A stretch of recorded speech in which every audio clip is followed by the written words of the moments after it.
Hello everyone, and welcome to Fictional Vortex. So we are back with an interesting series on what if Naruto become the god of wind. But before we start, I just want to remind you to please subscribe to my channel and hit the like button if you enjoy my content. Let's start the story. Sarutobi was getting desperate. He was fighting Orochimaru, when suddenly he summoned the Shodai and Nidaime Hokages. He also tried to summon the Yondaime, but Sarutobi had been able to stop him. Needless to say, he was getting his ass kicked. Even with his personal summon, Enma, it wasn't enough. Looks like I have to use Minato's Shikifuin after all. He was about to make shadow clones so that he could stop all three of them, but there was an enormous bolt of lightning that hit the barrier Orochimaru's lackeys erected around them and pierced through. The bolt stayed for several seconds, as it formed into a person. When the bolt finally ceased, there stood a very tall, handsome young man. He had long black hair tied back in a ponytail and piercing black eyes. He wore a white battle kimono, and had a katana tucked in his obi. He also did not wear sandals, Sarutobi noted. He looked around for a moment, then turned towards the old Hokage. "Hey, Gigi, where am I?" the young man asked.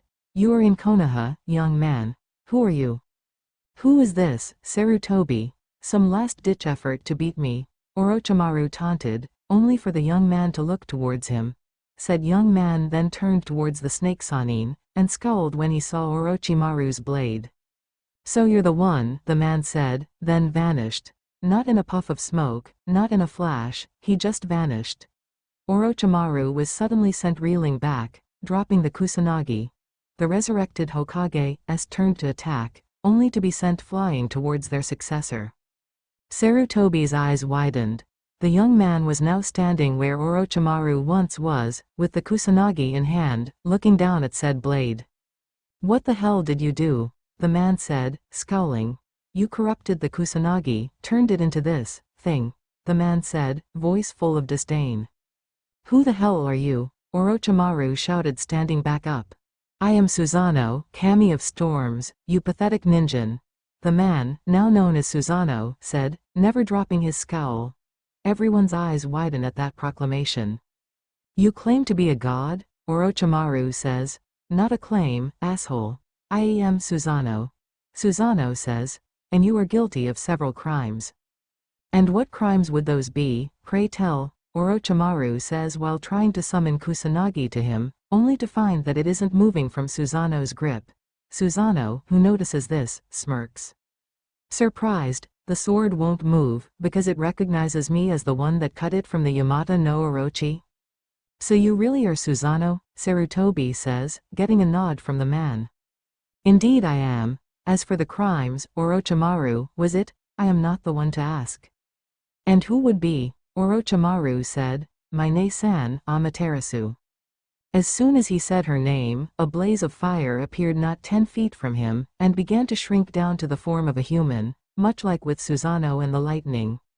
The main difference, however, was that the fire was forming into the shape of a woman.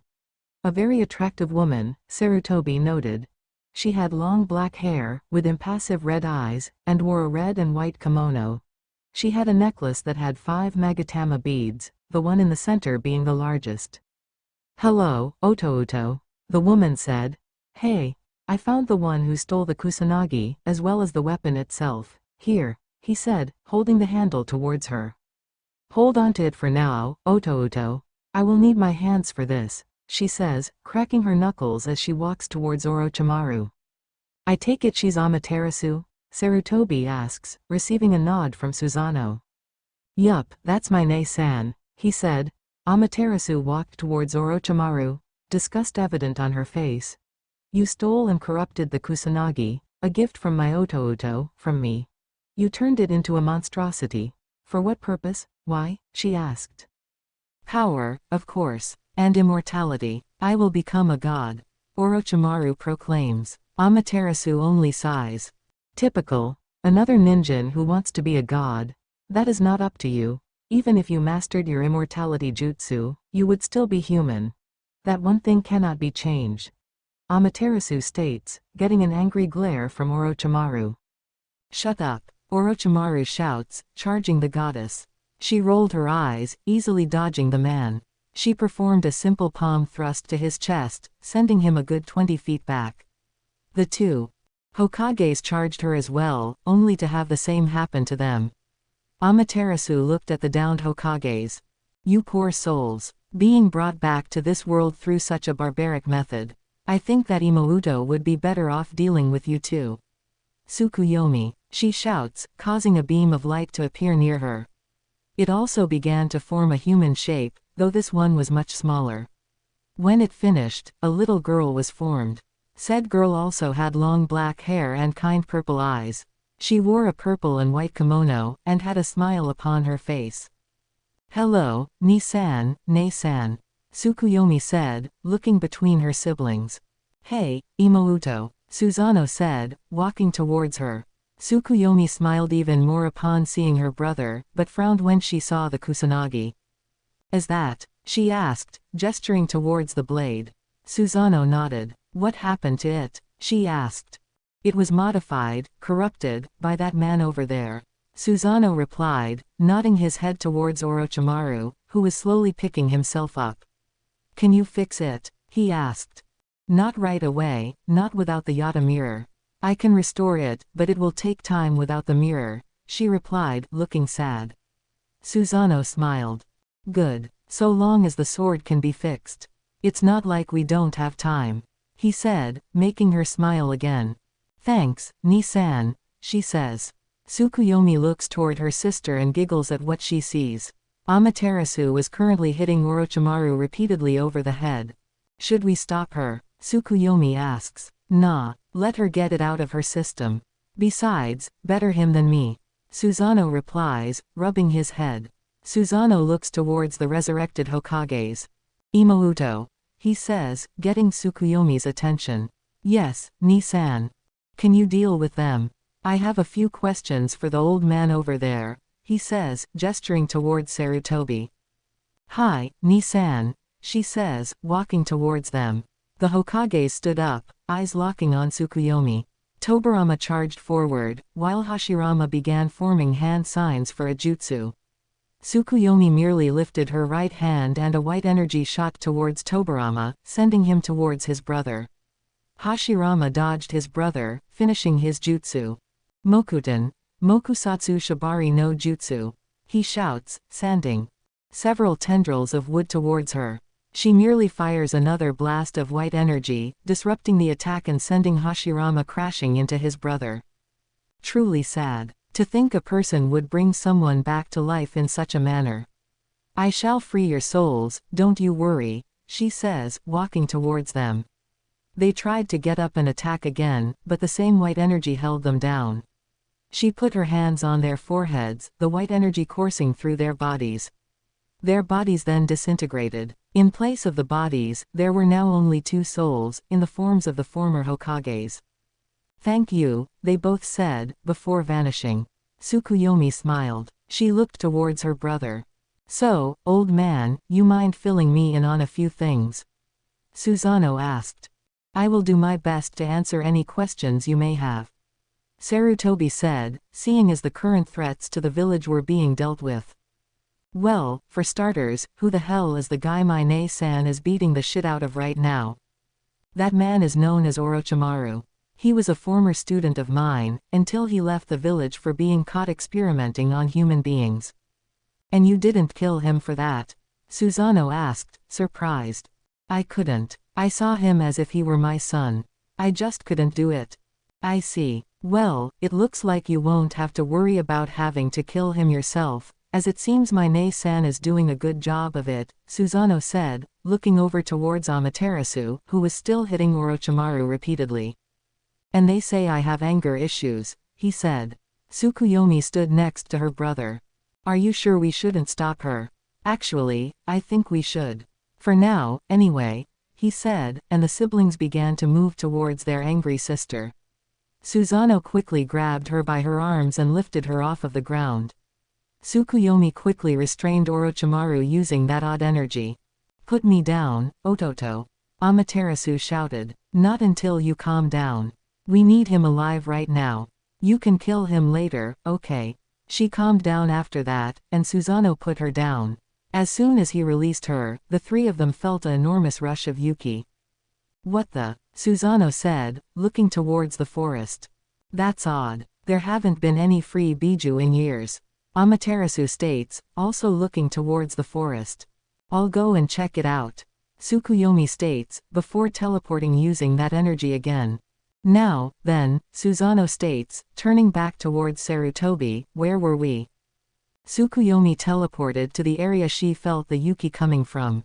When she got there, she saw a giant blade sticking out of the ground. Upon moving closer, she saw two boys, one, with red hair, flat on his back, and the other, a blonde-haired boy, on his stomach. She heard the blonde boy telling the other something about not being alone, and love. She didn't quite catch exactly what he was saying, but she got the gist of it. She was surprised to sense small traces of Yuki coming from both of them. She moved closer to the two boys, and was shocked at what she felt. She sensed a large amount of Yuki hidden within the blonde. She moved closer to the boys, who only just now seemed to notice her. Who are you? The blonde asked. I am not here to harm either of you. I'm here to help you. She knelt down, directly in between the two boys, and the white energy seeped out of her, covering the boys. When the energy receded, the boys were healed of their wounds, but still exhausted.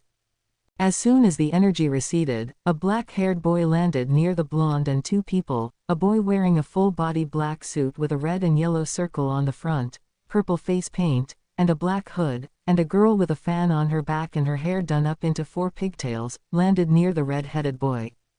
Who are you? The black-haired boy said, taking a combat stance. She ignored him, however, and moved towards the redhead. She put her hand on his head. What's your name? She asked, looking down at the boy. Gaara. He responded. She smiled. My name is Tsukuyomi. Nice to meet you, Gaara. Her hand began to glow, and Gaara could feel Shukaku's presence in the back of his mind recede. After a few seconds, she removed her hand from his head. What did you? He asked. I perfected the seal. It won't bother you anymore. So, I can sleep? He asked, trying to process all that's happened. Yes. You are free to do whatever you want, she said, never once dropping her smile. Thank you, Tsukuyomi. Then, Gaara's siblings picked him up, the girl thanking her, and left. She turned towards the blonde. The black-haired boy was standing in front of him in a combat stance. There was also now a girl with pink hair laying near the blonde. I am no threat to you, nor your friend. Let me pass, and I can help them, Tsukuyomi said, stepping forward. Sasuke was torn. They were all tired, and he and Sakura were injured. How can you help us? I can remove that mark on you, for starters, she said, making his eyes widen. How do you know about that? He said. I know a great many things, Sasuke. I also know that the path you are currently on will only lead to your death. How will you restore your clan then? She questions, no longer smiling. Sasuke glared at her. Now is not the time for this. Let me help your friends. Sasuke slowly stepped to the side, allowing Tsukuyomi to pass. Tsukuyomi kneeled down between the two downed people and lightly laid her hands on their heads. The same white energy surrounded her hands and entered their heads. After a few moments, they both awakened. The pink-haired girl's eyes immediately locked onto Sasuke, and she moved towards him. The blonde moved his head to see Tsukuyomi looking over him. Still only partially conscious, he said the first thing on his mind. Beautiful, he said, then, waking up fully, immediately blushed and tried to stand. Tried and failed. Taking pity on the boy, she grabbed his head after he fell yet again and put it on her lap. Better? She asked, smiling at him. Naruto blushed. Yeah, I'm Naruto, he said, still blushing. He's cute, she thought. My name is Tsukuyomi. Tell me, are you a ninja of this village? She asked. Yup, he said, grinning, I'm even gonna be the next Hokage. I'm sure you will, she said. Naruto actually looked surprised. You actually believe me, he said, surprised. No one's ever really believed in me before. Now it was Tsukuyomi's turn to be surprised. No one. That's odd. Anyway, as fun as talking to you is, I think I better get back to my siblings. They should be done talking to the old man by now. Naruto sat up and turned around at that. Your siblings are talking to the old man. Can you take me to him? Sure, she said, standing up. Take my hand. Naruto grabbed her hand and turned towards his teammates. Hey guys, I'm gonna go talk to the old man. See you later. And the white energy swirled around the two of them, and they were gone. Where'd they go, Sasuke-kun? Sakura asked. My guess is to see the Hokage. We've got a report back to Kakashi. Let's go. And the two of them headed back to the village. Rooftop. Tsukuyomi and Naruto arrived on the roof to see Susanoo and Amaterasu talking to Sarutobi about something. Naruto's eyes widened upon seeing Orochimaru, and would have attacked, if not for the fact that Orochimaru was restrained from moving by Tsukuyomi's energy, and Tsukuyomi still had a firm grip on his hand. Tsukuyomi led Naruto over to her siblings, who just noticed her. Hey, Imouto, who's the kid? Susanoo asked, pointing at Naruto. This is Naruto. He's a ninja of this village, and one of the sources of the Yuki we felt a moment ago. Naruto looked at Tsukuyomi, shocked. Really? Susanoo said, kneeling down to look Naruto in the eye. His eyes narrowed for a moment, then relaxed. You've got the Kyuubi in you. Susanoo stated. How'd you? We can sense Yuki, Amaterasu answered. Why you created the Kyuubi? Sarutobi said in shock. Not just Kyuubi. We created all of the Biju. Amaterasu explained. Why? Sarutobi asked. To keep balance. The Biju were created to preserve natural order. Without them, the world would have deteriorated. Tsukuyomi explained. Sarutobi, still in shock, merely nodded. I see, what exactly is it you three want? Sarutobi asked, finally. Well, we want our stuff back. Susanoo said. What do you mean? Naruto asked. My Nisan's weapon, the Totsuka blade, and my treasure, the Yata mirror, are still missing. We were also looking for the Kusanagi, my Nisan's weapon, but we have it now. Tsukuyomi said, gesturing towards the blade, still in Susanoo's hands. So you've come to regain your possessions. Sarutobi stated. Not just to regain them. The ones who have stolen from us are to be killed, as stealing from a god is punished by death. Amaterasu said, now looking at Orochimaru. Said man was still incapacitated by Tsukuyomi's energy. So you're gonna kill Orochimaru? Naruto asked, looking at Tsukuyomi. Yes. More specifically, Nei-san will. You kill the one who stole from you. Tsukuyomi explained to Naruto. So what happens now? Sarutobi asked. We're gonna continue our search, after Nei-san kills Orochimaru. Amaterasu then began walking towards Orochimaru, who began squirming, trying to escape.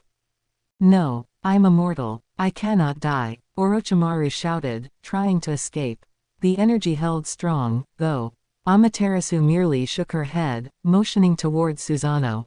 He walked over to his sister. What's up? She gestured to the katana at his waist. He nodded and unsheathed the blade, handing it to her. Remember, it's a normal katana, he warned. She nodded, then continued to walk towards the trapped Sannin, who was still trying futilely to escape. Now standing over the snake Sannin, she raised the sword, and the blade began to glow orange. Energy pulsed through the blade, and Naruto and Sarutobi could feel the air around them heat up. The blade suddenly turned white, though you could see a very small amount of fire seep from the blade. Amaterasu stabbed Orochimaru through the heart, and the heat in the blade vanished. Suddenly, Orochimaru began to scream. The scent of burning flesh was pungent in the air, and, suddenly, Orochimaru's body burst into flames. After only a minute, the body had been completely incinerated. She turned around, facing the others, and saw mixed reaction. Susanoo was smirking, obviously happy with the death of Orochimaru. Tsukuyomi was smiling as always, still holding Naruto's hand. Speaking of Naruto, the blonde looked shocked at the display, as well as the smell. Sarutobi simply looked surprised at the display of power. Now that's my Nei-chan. Susanoo commented, making her roll her eyes. Impressive indeed, Nei-san. Tsukuyomi said. Amaterasu smiled. Whoa, was all Naruto said. Sarutobi didn't say anything, instead staring at where Orochimaru once was. Amaterasu handed the katana back to Susanoo, who immediately began inspecting it. Well, this is a first. You actually didn't break my katana, he comments, sheathing the blade. In all the time we've been around, I've only broken one of your swords, she replied. Like hell, you've broken at least 3. Susanoo replied, getting a glare from Amaterasu. Anyway, Tsukuyomi interrupted, now what? We have no leads as to where the Totsuka or the Yatamura are. Where are we supposed to look? Dunno. Why can't Izanagi-sama help us with this? Susanoo said. Maybe because he's busy running our realm, Amaterasu answered. It shouldn't be that hard, he replied, especially since you're not there right now, she comments. Hey. Ni-san, Ne-san, we're getting off track. Tsukuyomi interrupted. Can I help you look? Naruto asked. Tsukuyomi smiled at him. I'd like that, Naruto-kun.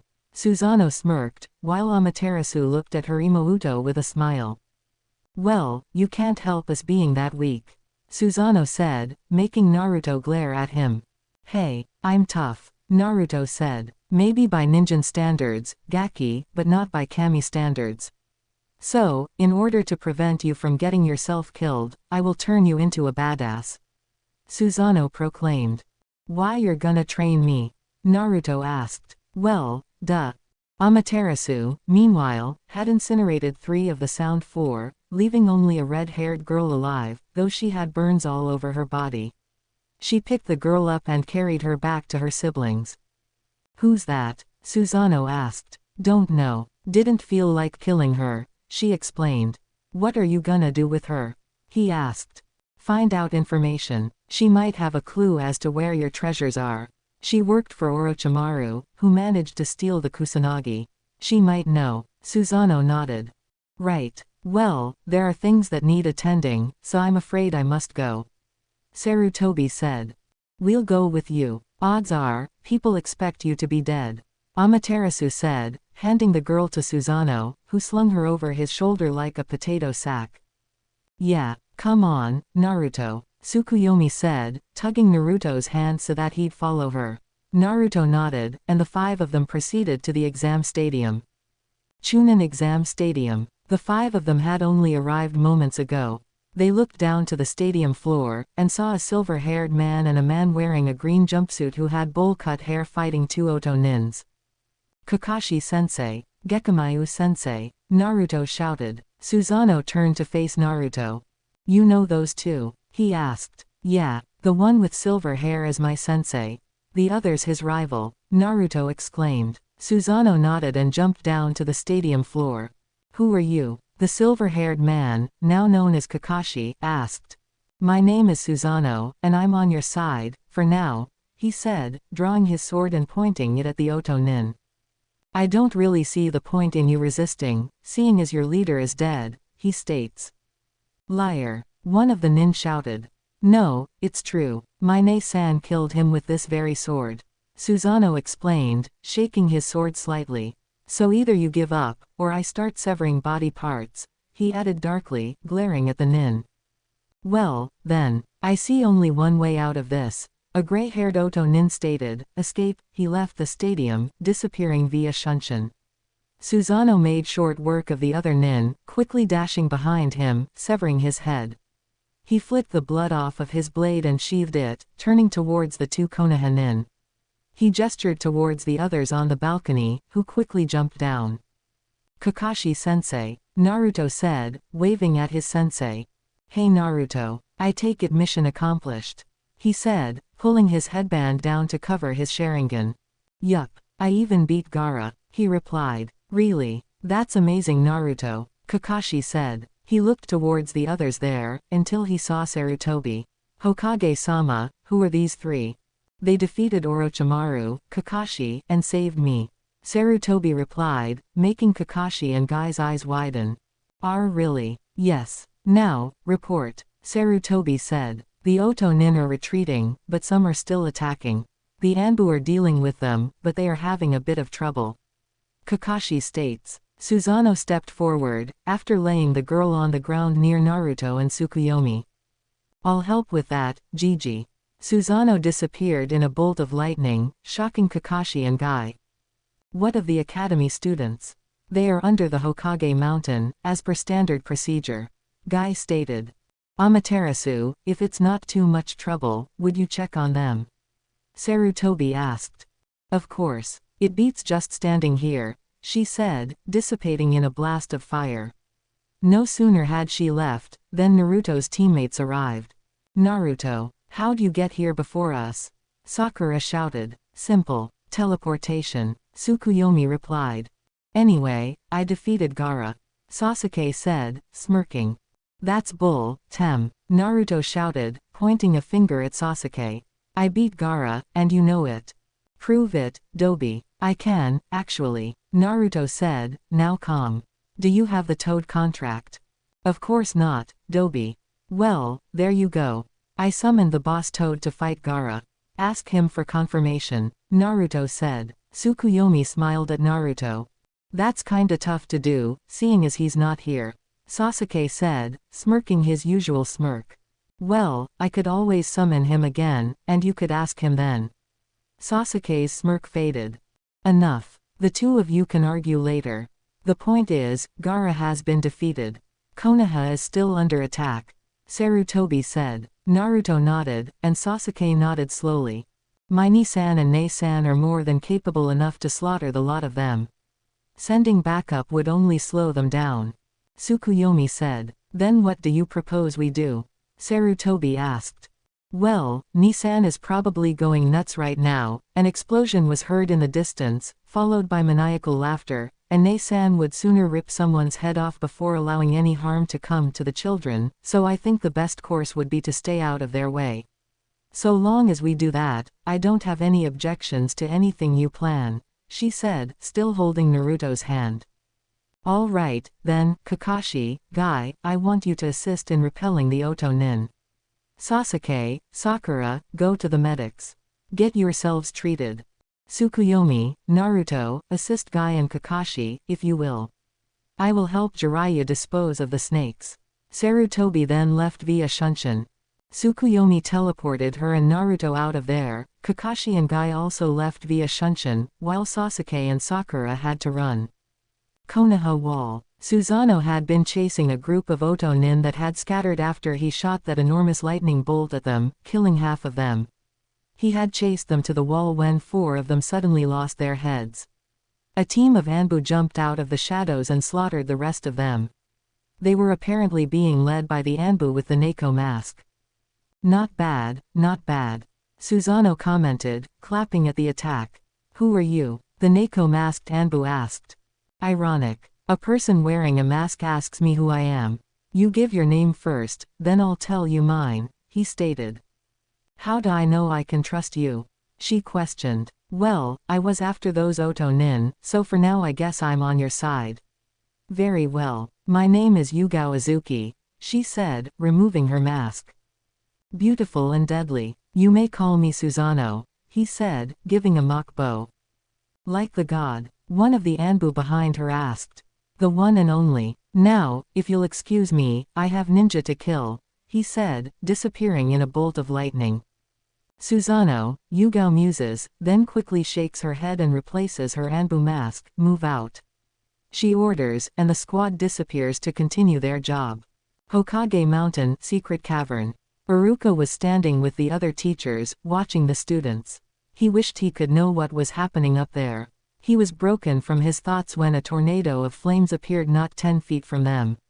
Preparing to defend the students, they were all shocked to see a beautiful woman step out of the torrent, before dispelling it. She looked around, taking in the situation. She turned to the teachers and began to walk towards them. Said teachers were still on guard. You were the teachers at the Ninja Academy, yes? She asked. Yes, Iruka answered hesitantly, still unsure of whether or not to trust this woman. Good, that means I'm in the right place. My name is Amaterasu, and I was asked by your Hokage to watch over the students with you, she said. Some of the teachers relaxed, but others were still suspicious. Iruka was one of them. Do you have any sort of proof? He asked. Not really. You'll just have to trust me. I would sooner slit my throat than allow any harm to come to these children, though, she said, sitting down in a meditative position. All right, I'll trust you, for now, he said, going back to watching the students. Konoha Wall 1 hour later. Susanoo pulled his katana out of the chest of the fallen Otonin, wiping the blood off before sheathing it. He turned to see the Anbu team that he had run into an hour ago. They had decided to follow him, he guessed, to examine whether or not he was a threat. He walked towards them, seeing as all of the Otonin were either dead or captive. None were able to escape, due largely in part to him frying a great deal of them with a well-placed lightning bolt. Still don't trust me? He questioned Yugao. I can tell you're not a threat, at least not now, she said. That's good. Now then, I wonder where Imouto and her little boyfriend are, he said, looking around. Well, I guess I better find them.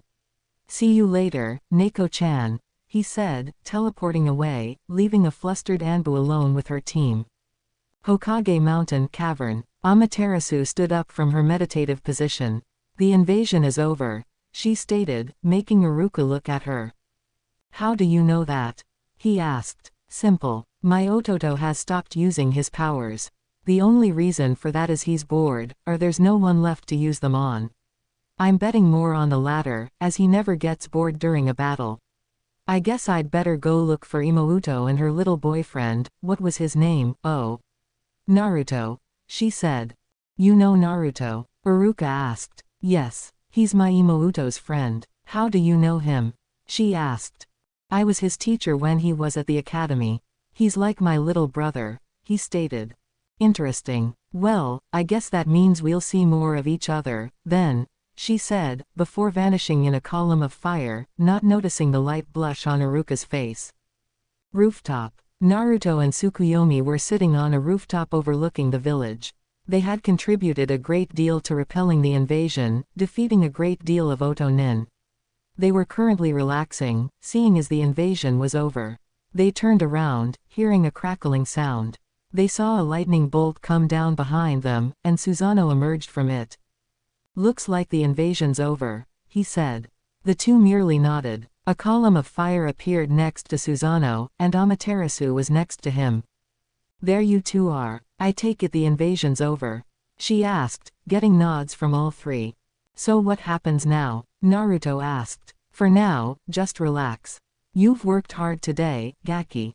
We'll deal with everything later. For now, rest, Susanoo said, seeing how tired Naruto was.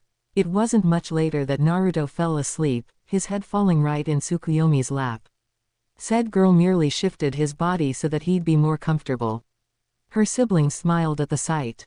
This search is going to take a lot of time, Amaterasu said, looking at Susanoo. Yeah, but at least it'll be interesting, Susanoo said, looking down at the two children. Amaterasu smiled. Interesting, indeed, she agreed. Tsukuyomi looked down at Naruto's sleeping form.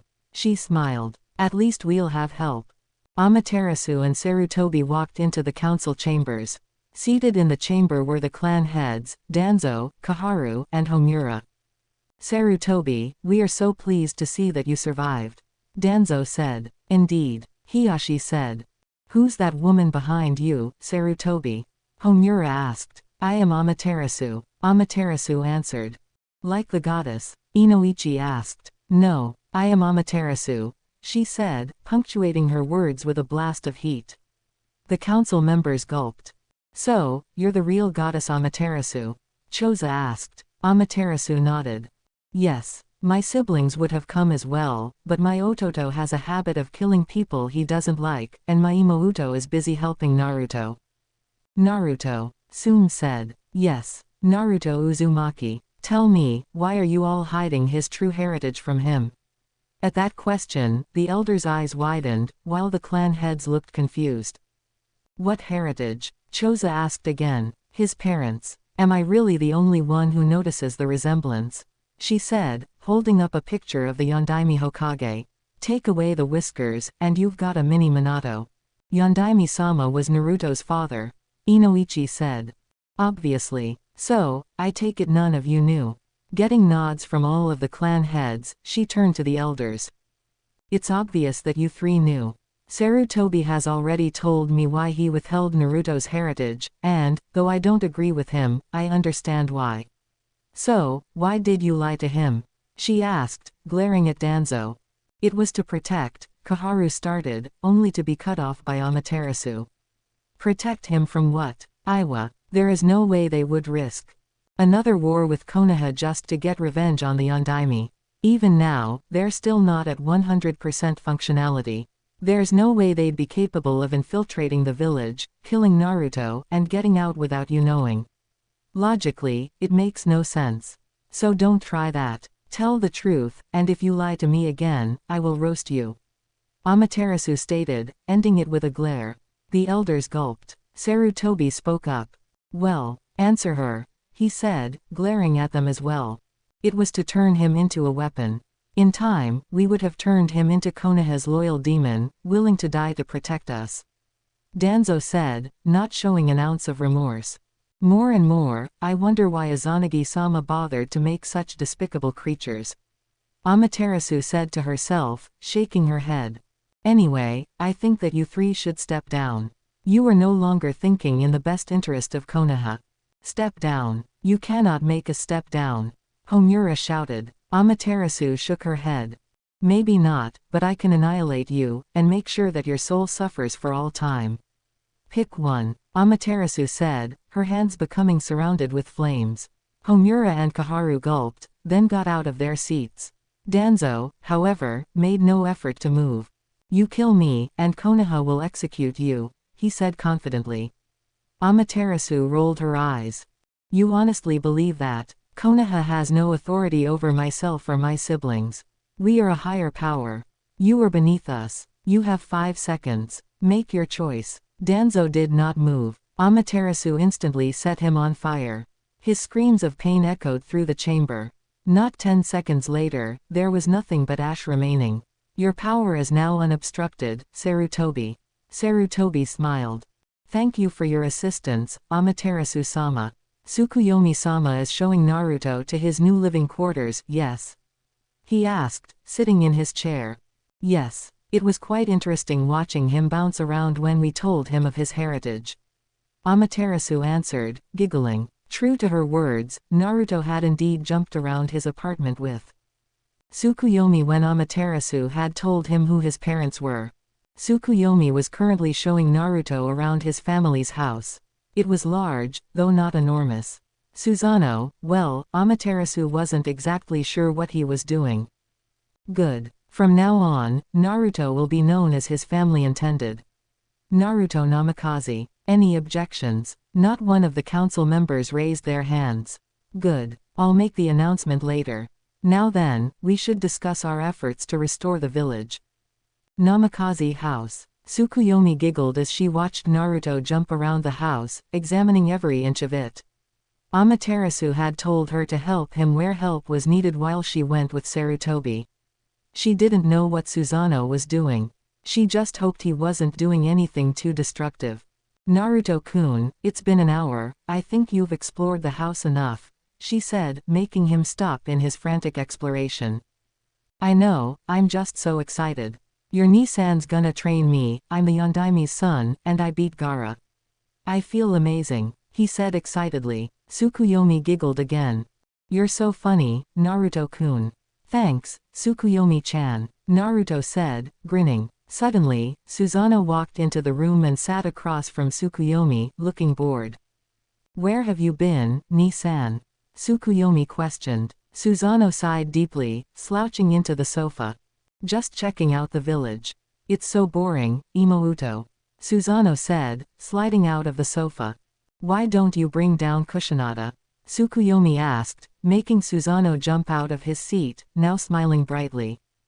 Great idea, Imouto. Be back in a bit, he said, already dashing out of the house. What's got him so excited? Naruto asked, sitting on the sofa. He was complaining he was bored, so I suggested he bring his first wife down here. How would that stop him from being bored? And what do you mean, first wife? Naruto asked. Well, Ni-san has to have more than one wife, as there aren't many of us left. Kusanada became his wife as his reward for killing the Yamata no Orochi. The two of them are quite smitten with each other, and she is good friends with Nei-san. Tsukuyomi explained. Naruto nodded. Tsukuyomi then heard an enormous growl. She turned to where it came from, and saw Naruto sheepishly rubbing his head, blushing. Hungry? She asked, smiling lightly. Starving? You? He asked. Tsukuyomi nodded. You know any good places to eat? She asked. Naruto grinned. I know just the place. He grabbed Tsukuyomi's hand and dashed out the door with the little goddess in tow. Ichiraku's ramen bar. Tsukuyomi raised a brow at where Naruto took her to. Ramen? She asked. Yup. It's the best food in the world. Naruto proudly exclaimed. Tsukuyomi giggled. She seemed to do that a lot around Naruto. Sure, Naruto-kun. They walked into the stand and sat down at the bar. Ayame quickly dashed up. Hey, Naruto-kun, who's this? Your girlfriend? Ayame asked upon seeing Tsukuyomi. Both she and Naruto both blushed brightly. Naruto, not sure what to say, looked at Tsukuyomi. She was looking right back at him expectantly. Ayame giggled. I'm kidding, Naruto-kun. The usual, Ayame asked. Naruto nodded, breathing out a sigh of relief. And what about you? Ayame asked Tsukuyomi. Miso ramen, please, she told Ayame. Ayame nodded and headed to the back to give her father the orders. Susanoo headed to the wall around the village. He then vanished in a bolt of lightning. When he reappeared, he was no longer in Konoha. Instead, he was inside a mansion. He looked around with a small smile on his face. Morning, Haim, he said. The woman pecked his lips. Welcome back, Susanoo-kun, she said, Susanoo moving back to the edge of the bed, allowing her to sit up, revealing she was naked. Were you able to find your treasures? We found the Kusanagi. No luck on the others yet. Then why are you here? I've come for you. We've found a place we can use as a base, as well as people who can help us. The only problem is, we have to be patient. As you know, I'm not very good at that. The woman giggled, nodding her head, so, Imouto suggested I bring you down. Also, I've found a human worthy of training. Kusanada's eyes widened. You found a human you deem worthy. What's so special about him? She asked. Two things, Imouto's got a crush on him, and he holds within him the Kyuubi. Susanoo replied. The Kyuubi, isn't he one of your creations? Kusanada asked. Susanoo nodded. Yeah, but he got sealed into this boy by the boy's father to protect his village. We think we may be able to free him, or at least enable the boy to gain his powers. Kusanada nodded, then smiled. So Tsukuyomi has a crush. Susanoo grinned. You're gonna tease her, aren't you? He asked. He got a grin as his answer. All right, then, you might wanna get dressed, as much as I like seeing you naked. Kusanada got out from under the covers and headed towards the closet, Susanoo slapping her ass as she stood up. She responded by walking to the closet shaking her hips. Susanoo smirked. Tease. Kusanada came out of the closet wearing a beautiful red kimono decorated with thunder clouds. She walked over towards Susanoo and hugged him. It's really good to see you again, Koi, she said, her voice slightly muffled by his chest. He pulled her head back and kissed her forehead. Same here, Koishi, he replied, hugging her back. They vanished in a bolt of lightning. Amaterasu sighed as she walked through the village. They had already begun reconstruction of the village, so the streets were very busy. When Amaterasu walked by, though, every man on the street stopped what they were doing to stare at her. Good thing Ototo isn't here, he'd cut these guys to ribbons. She then sensed Tsukuyomi's energy at a ramen stand. Why is she there? She approached the ramen stand, and upon entering, saw her sister and Naruto talking to the man she met under the Hokage mountain. Iruka, I think. Tsukuyomi turned and saw her sister. Nei-san, what are you doing here? Tsukuyomi asked, drawing the men's attention. Iruka blushed when he saw her. I sensed your energy here, and was curious as to why you'd be here. I'm guessing Naruto's idea. Tsukuyomi nodded. Naruto scratched the back of his head sheepishly. Amaterasu smiled slightly and sat down next to Iruka. Miso ramen, please, she turned towards Iruka. Iruka, yes. Why yeah, Iruka replied, blushing. Amaterasu smiled. It is nice to see you again, she said. Same here, he replied. Damn it, stop stuttering. She's just a woman, a beautiful woman that can make you spontaneously combust. Is something wrong? Your face is red, Amaterasu noted, touching his forehead, making him turn so red it could put Hinata to shame. Tsukuyomi smiled widely seeing the two interact. She nudged Naruto lightly, bringing his attention to her. I think your sensei likes my Nei-san, Tsukuyomi whispered. What makes you think that? Naruto whispered back. Tsukuyomi rolled her eyes. Even if he isn't stupid, he's still oblivious, she thought. Your sensei's acting the way most people do around someone they really like. Tsukuyomi explained. Oh, so what should we do? Naruto asked. They then heard a crackling sound outside the stand, followed by a bright flash of light. They all looked outside and saw Susanoo walk into the stand holding the hand of a black-haired woman. Hey, guys, Naruto, this is Kushinada, my wife.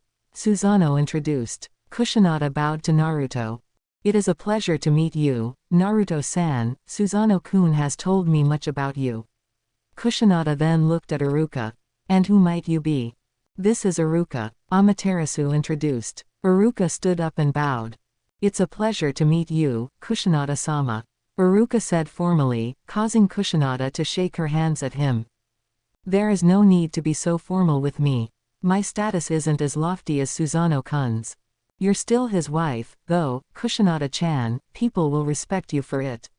Amaterasu stated. Kushinada nodded in response.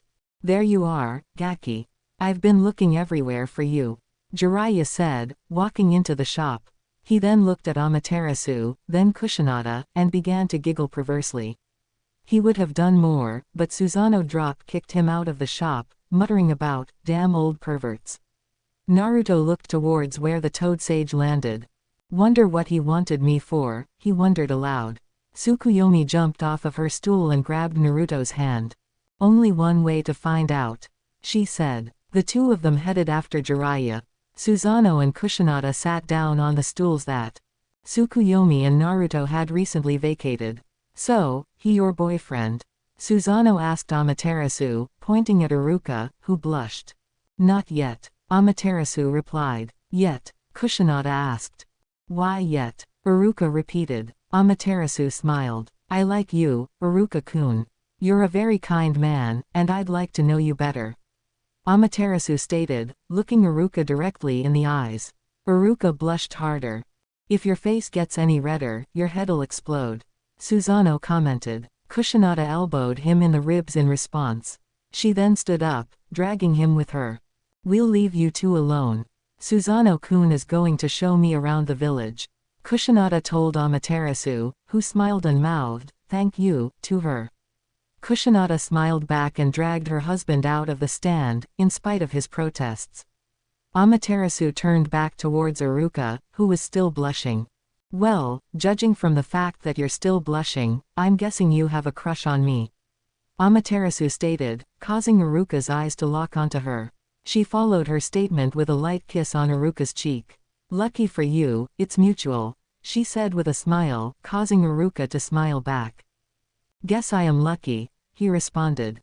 The new couple exited the stand after paying for their ramen. Wow, your Nei-san kicked the pervert halfway across the village. Naruto commented, looking at the unconscious Jiraiya. Tsukuyomi poked the pervert. How are we going to wake him up? She asked. Naruto grinned.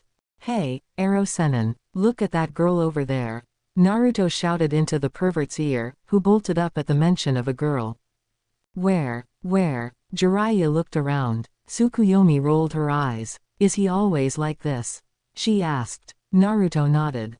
Unfortunately, yes. What did you want to talk to me about, Ero-sennin? Naruto asked. Sensei's got a mission for you and me. A mission? Why you and me? Naruto asked. Sensei's getting older. This invasion made him realize how weak he's become, so he's retiring. The only person capable of replacing him, however, isn't in the village right now, so we're going to find her. Her? Who exactly are we going to be looking for? The last of the Sannin, Tsunade Senju. Jiraiya stated. So she's as old as you? Naruto asked. Jiraiya face faulted. I'm not old, Gaki. Jiraiya shouted. Naruto waved him off. Whatever, Arrow Sennin. So when do we leave? Yeah, when do we leave? Tsukuyomi asked. Look, I know you're Naruto's friend, but I can't endanger you on this mission. Jiraiya said. Tsukuyomi raised a brow. Do you have any idea to whom you're speaking, Ninjin? Tsukuyomi questioned. Jiraiya looked confused. Tsukuyomi-chan can take care of herself, Arrow Sennin. She won't need us to protect her. Besides, it's not like this mission is overly dangerous. Naruto commented. Fine, whatever. Anyway, grab your gear. We're leaving as soon as possible. Meet me at the gate in 2 hours. Jiraiya said, walking off.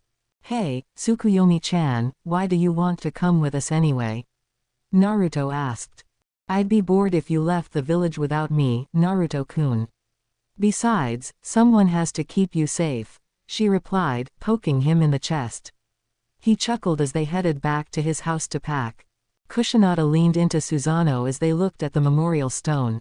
They heard someone approaching behind them. They turned to see a purple-haired woman holding flowers. I'm sorry, I didn't know someone was already here. I recognize that voice, Neko-chan. Susanoo asked. Susanoo-san. Yugao asked. He nodded. Who is this, Susanoo-kun? Kusanada asked her husband. She's one of the Anbu I fought alongside during the invasion I told you about. Susanoo explained. She is quite beautiful, Kusanada stated, looking Yugao up and down. I approve. Susanoo looked down at her with a shocked face. You approve? I barely know her, he said. Not now, Susanoo-kun. Tell me, Yugao-san, who are those flowers for? Kusanada asked. My lover, Hayate Gecko. He was killed by a Sunanin. Yugao said sadly as she laid the flowers in front of the stone. He died in the invasion. Susanoo asked. No, beforehand. He was killed because he had apparently overheard the Sunanin speaking with an agent from Oto about the invasion. Yugao explained. I'm sorry, he said. Kusanada nodded her head. It's rough, losing someone you love. But at least you're not alone. You have friends, right? Yeah, they've always been there for me. And so will we, Kusanada said with a smile. Yugao looked up at the couple. You will, we will, Susanoo asked. Kusanada looked up at her husband with the, do as I say, look.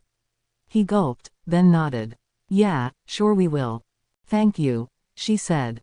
The three of them silently paid their respects to the fallen heroes of Konoha. Finally, you two ready? Jiraiya asked impatiently, seeing Naruto and Tsukuyomi approach the gate. Yeah, let's get going, Naruto said, walking out of the village. Tsukuyomi right next to him. Jiraiya headed after the two of them.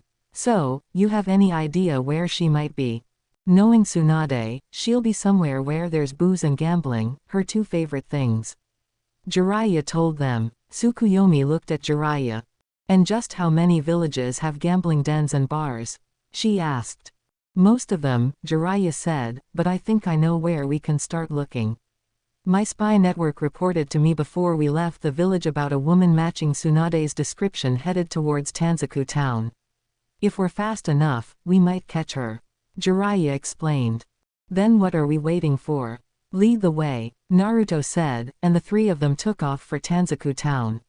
Fast as they were forced to stop at a hotel when nightfall hit. Tsukuyomi made Jiraiya get 2 rooms, not wanting to share with the pervert. Jiraiya got his own suite, while Naruto and Tsukuyomi shared another. Luckily, in Naruto's opinion anyway, they had separate beds. Tsukuyomi was taking a shower while Naruto was practicing a technique that Jiraiya had begun to teach him as they traveled. He was currently trying to pop a water balloon using only his chakra. He was currently having a bit of difficulty. Tsukuyomi stepped into the room wearing a robe to see Naruto struggling to pop the balloon. She walked over to the ninja. Why are you only moving the water in one direction?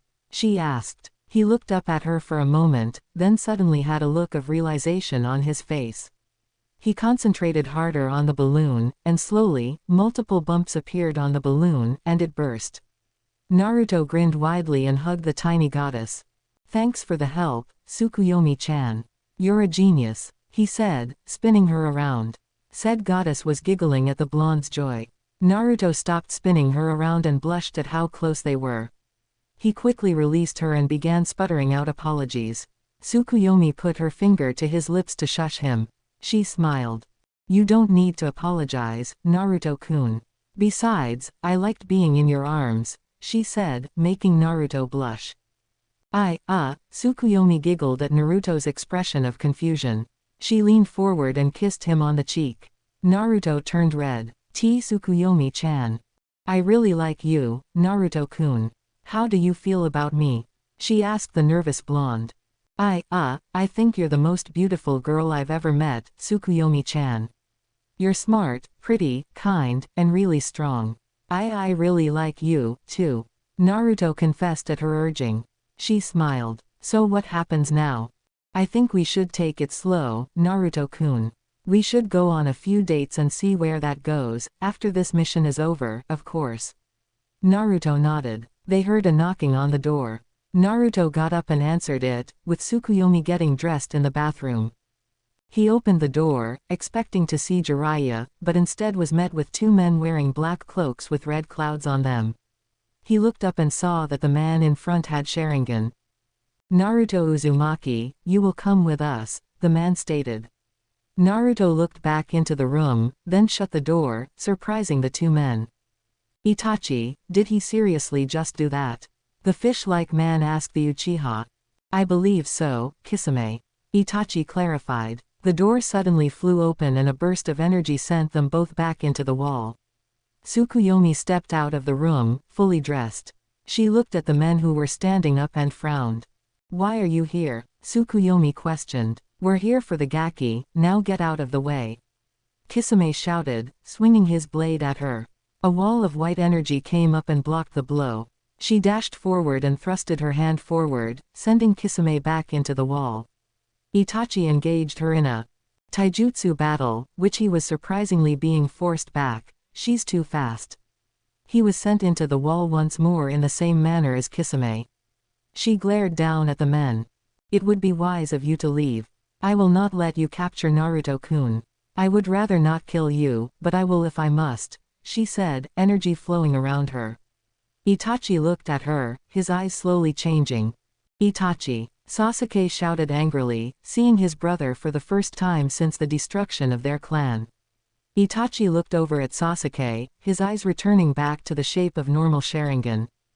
Sasuke. Hey, Itachi, he your little bro? Kisame asked. Itachi nodded. Naruto sighed. Just what we need, more Uchiha.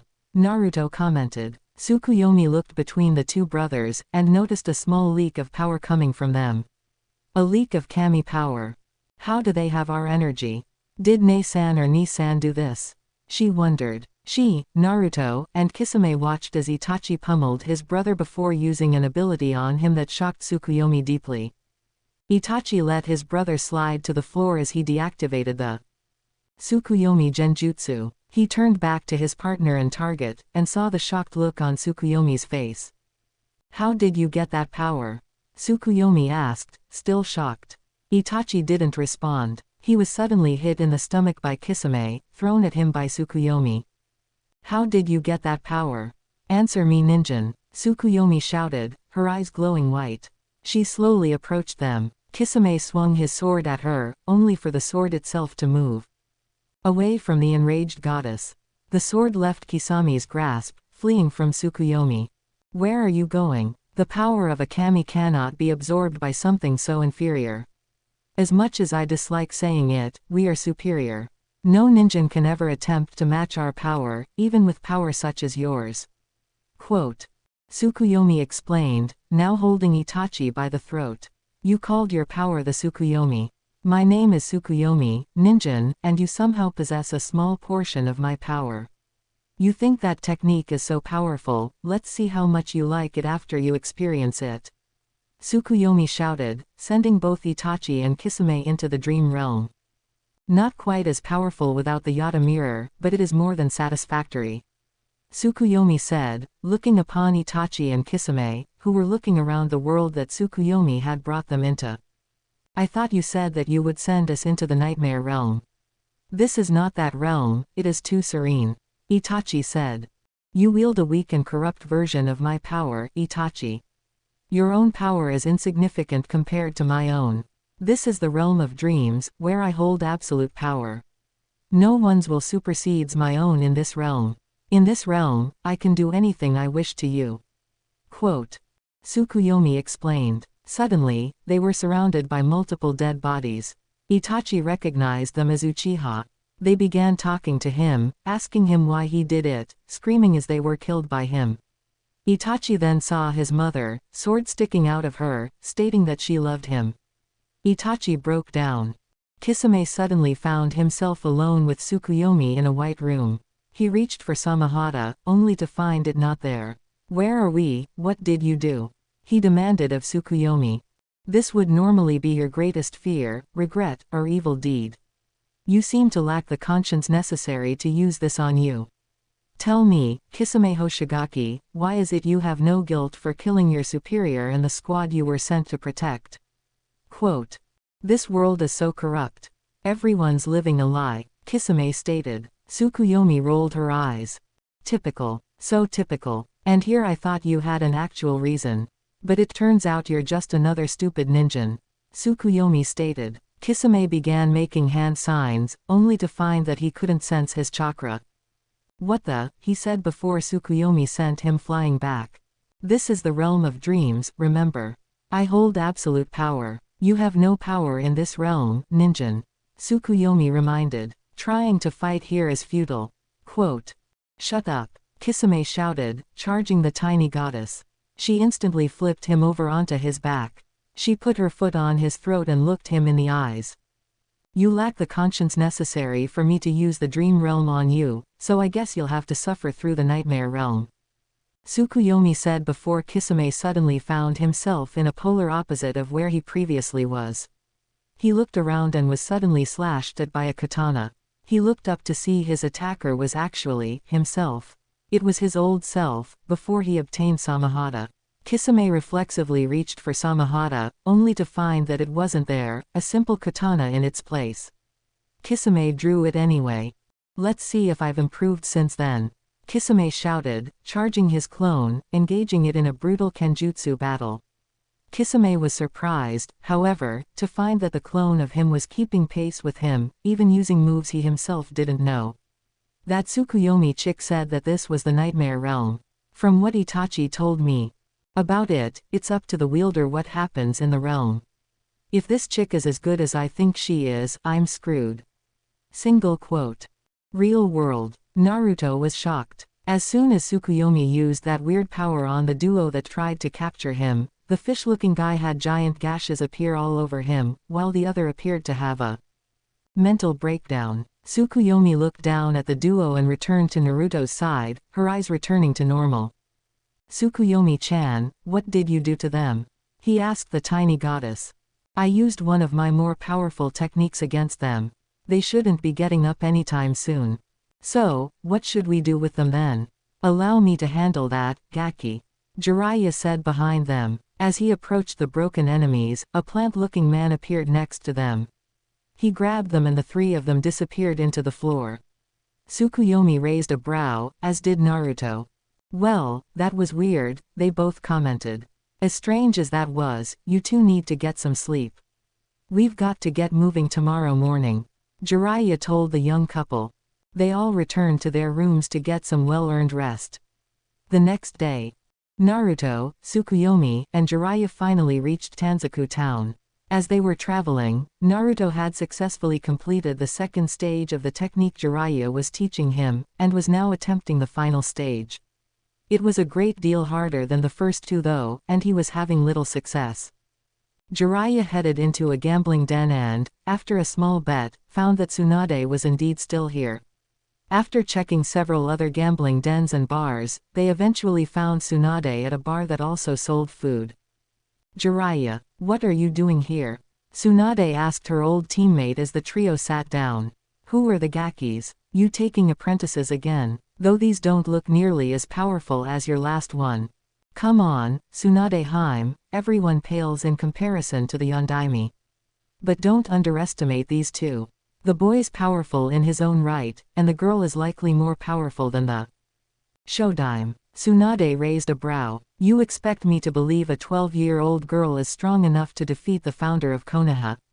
Tsunade said. Jiraiya nodded. Yup. Besides, she's not 12. She's much older than we are, older than Sensei, older than the Shodaime. No way. That's not possible, Jiraiya. Tsunade exclaimed in disbelief. Tsukuyomi decided to speak up. Maybe not for one of your kind, but I am a higher order of being. I am Tsukuyomi, Megami of the Moon. I am immortal, but choose to remain in this form. Tsunade looked surprised, to say the least. You expect me to believe you're the Tsukuyomi? Yes. We're getting off track, here, Ero Sennin. Naruto commented. Jiraiya nodded. Right. Tsunade, you've probably heard about Oto and Suna invading Konoha. Seeing her nod, he continued. Well, Orochimaru was behind it. He masterminded it so that he could kill Sensei. He nearly succeeded. It was only Tsukuyomi-sama and her siblings' intervention that spared the village. They saved him and killed Orochimaru, but the fight made him realize how much weaker he's become. He's planning to retire, and there's only one person who can replace him right now. Tsunade, the village requests you return and become Konoha's Godaime Hokage. Jiraiya explained. Tsunade scoffed. You know how I feel about that title, Jiraiya. The title of Hokage is a joke. Only a fool would want the title. Tsunade rebuffed. Naruto scowled. Hey, my two-san laid his life down for Konoha. He was the greatest Hokage Konoha's ever seen. Naruto shouted at the woman. Tsunade's eyes widened. That's right, Tsunade. Naruto here is Minato and Kushina's son. Jiraiya announced. Tsunade's jaw dropped. I heard that he was dead, Tsunade said. Obviously I'm not. So are you going to accept the title or not? Decide quickly, please, I have training to get to. Naruto said, tapping his fingers on the table. I'm sticking by what I said. The title is a joke. Tsunade repeated. Tsukuyomi glared at her, then stood up and began to walk out of the bar. Hey, where are you going? Jiraiya asked. Back to the village. I'll probably be back with my siblings though. You're really deluding yourself if you think you have a choice in coming back to the village. The only reason you're not dubbed a missing nin is because you have Sannin travel rights, which are well within Sarutobi-san's right to revoke. Those are your options, come back willingly or slung over Jiraiya's shoulder. Decide, Tsukuyomi stated. Naruto nodded. So you'd really be willing to fight me, Jiraiya? Tsunade asked. Jiraiya nodded. The village needs you, Tsunade, and no matter what your personal problems with the village are, you're coming back one way or another. And in spite of how strong you are, even you know that you can't defeat me, Tsunade. Jiraiya stated. Tsunade sighed. Looks like I don't have a choice. Fine, I'll come back, but I'm not accepting the title until I talk to Sensei. Tsunade stated. Jiraiya smiled and nodded. Great. We'll leave tomorrow. Naruto, you and Tsukuyomi-sama go get us rooms at a hotel. Naruto nodded and left with Tsukuyomi. I thought you weren't going to take any more apprentices, Jiraiya. Tsunade said after they left. I owe it to him. Him and his parents. Besides, the Gaki's a quick learner. He's almost got the Rasengan down, and I started teaching it to him 2 days ago. He's got his mother's chakra, and his father's skill. The Gaki's going to be the greatest ninja any of us have ever seen, Jiraiya explained. And the girl, is she really Tsukuyomi? Yeah, her siblings are still in Konoha, so you'll get to meet them when we get back to the village. Her sister is the one who killed Orochimaru, and she did it with almost no effort. They created the Kyuubi, Tsunade. They're much more powerful than it. If they wanted to, they could wipe out the whole village with a flick of their wrists. So, why come to Konoha then? They're looking for their weapons. Someone stole them from them. Orochimaru had the Kusanagi, and that was why he was killed. According to them, stealing from a god is punished by death. Wow, a lot's happened since I left, hasn't it? Tsunade remarked, getting a nod from Jiraiya. Now, tell me everything you know about what's happened since the girl and her siblings got down here. So Jiraiya began telling Tsunade of how the 3 gods arrived. He told her about the invasion, and Tsukuyomi's attachment to Naruto. He told her everything. It's hard to believe that what you're telling me actually happened. Believe it, Tsunade. Her siblings are no laughing matter, and neither is she, for that matter. She scares me more than you did when we were teammates. Jiraiya said seriously. Now that's hard to believe, Jiraiya. But I guess I'll take your word for it. It's getting late. We'd better rest up. Got a big day tomorrow, huh? She said. Jiraiya nodded. Jiraiya went after the two children while Tsunade and Shizune headed to their own hotel room. As Jiraiya passed Naruto and Tsukuyomi's room, he peeked inside and saw them both asleep on Naruto's bed, cuddled close together. He smiled and headed to his own room to get some rest. So the Gaki's got himself a girlfriend. Kami knows he deserves happiness. Jiraiya thought before he quickly fell asleep. Come on Gaki, only 80 more to go. Susanoo shouted. He and Naruto were currently in the woods by Naruto's house. They had begun Naruto's training as soon as Naruto had gotten back from his mission to find Tsunade, and Naruto was beginning to think Susanoo was trying to kill him. That's easy for you to say, Naruto grunted out, you don't have a fucking boulder on your back. Remember who you're talking to, kid. I train this way with mountains, so I'm going easy on you as it is, 70 more. Keep it, Susanoo ordered. Not far from the training area, Tsukuyomi and Kushinada were watching their men train. I'm surprised Susanoo-kun is holding back this much. Kushinada commented. It's most likely because he knows I'd be forced to kill him if he killed Naruto. Tsukuyomi replied. Naruto and Tsukuyomi had become a couple upon their return to Konoha, something Tsukuyomi's siblings teased them relentlessly for. True. Where's Nae-san? Kushinada asked. She's with Iruka-san. Tsukuyomi replied with a slight giggle. Amaterasu had begun dating the Chunin soon after Naruto and Tsukuyomi left. They were an interesting couple, to say the least. Amaterasu seemed cool-headed, but when she was with those she considered close, she was a rather passionate woman. Not to the point of breaking her cool-headed persona, but she was rather fiery.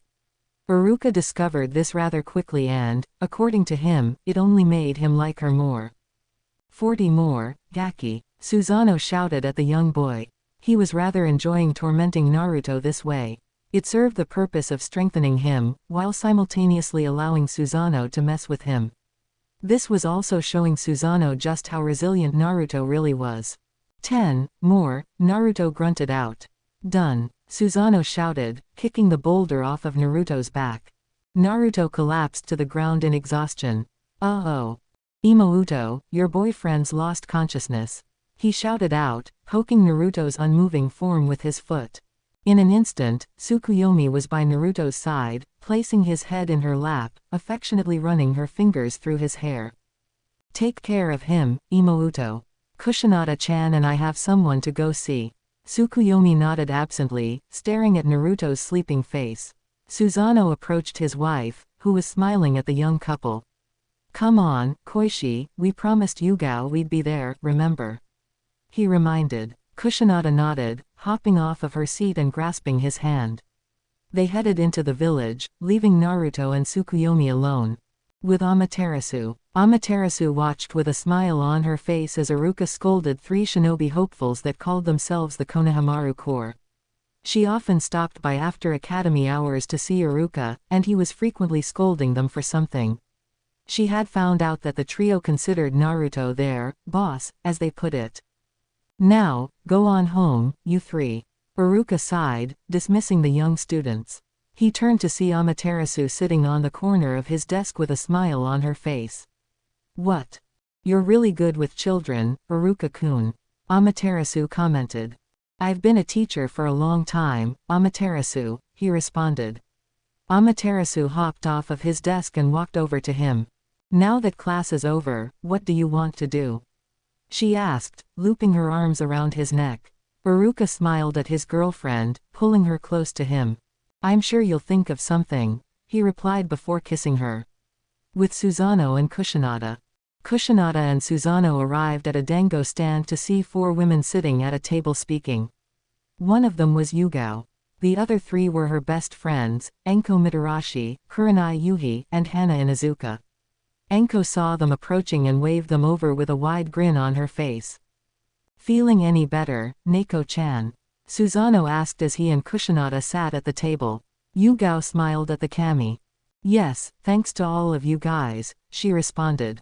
Enko, Hana, and Susanoo grinned while Kurenai and Kushinada smiled. That's what friends are for, right? Kushinada said. Yugao smiled and nodded. Hey, Susanoo-kun, I heard you've been training the blonde Gaki. Enko asked. Susanoo nodded with a smirk. Yeah, he's a fast learner, he stated. Really? Hana asked. From what my Otuto said, Naruto wasn't a very good student when he was in the academy. Susanoo nodded again. True, but the academy only teaches conventionally. That's why people with the potential to be truly powerful, like Naruto, are overlooked in favor of students that already show promise, but don't have nearly as much potential, like Sasuke. If Naruto had a proper sensei during the academy, he'd have passed the Chunin exam when he was 10. Susanoo stated, shocking all present, save for Kushinada. He has that much raw talent. Kurenai asked, getting another nod from Susanoo in response. Yes, that kid will be the strongest being this village has seen since the Shodai Hokage. With Tsukuyomi and Naruto, Naruto opened his eyes to be greeted with the sight of his girlfriend smiling down at him. Hey, he greeted, feeling the fatigue from the training. Good afternoon, sleepyhead, she responded, continuing to run her fingers through his hair. Naruto attempted to get up and look around, only to have Tsukuyomi pin him to the ground, holding his head in her lap. You need to rest, she stated in a scolding manner. Yes, ma'am, Naruto grumbled out, making her giggle. Good boy, she replied, patting him on the head. Where's Susanoo-sensei and Kushinada-chan? They went to be with their friends. Nisan said you were done training for today, she answered. But it's still light out. Naruto protested, I can't sit still for that long, Tsukuyomi-chan. He stated, gaining another giggle from the diminutive goddess. I'm sure we can think of something to do, Naruto-kun, she stated before Naruto's stomach let out a mighty rumble. Like maybe get some food, she stated afterwards. Naruto chuckled before shakily getting to his feet, Tsukuyomi helping him as he did. Ichiraku's? He asked hopefully. Tsukuyomi smiled. Sure, Naruto-kun, she helped the blonde up and they were instantly consumed by a white light. Back with Kushinada and Susanoo. So how did you two get together anyway? Enko suddenly asked the two kamis. I was given to him in return for him slaying the Yamata no Orochi. Kushinada answered. So you were his reward.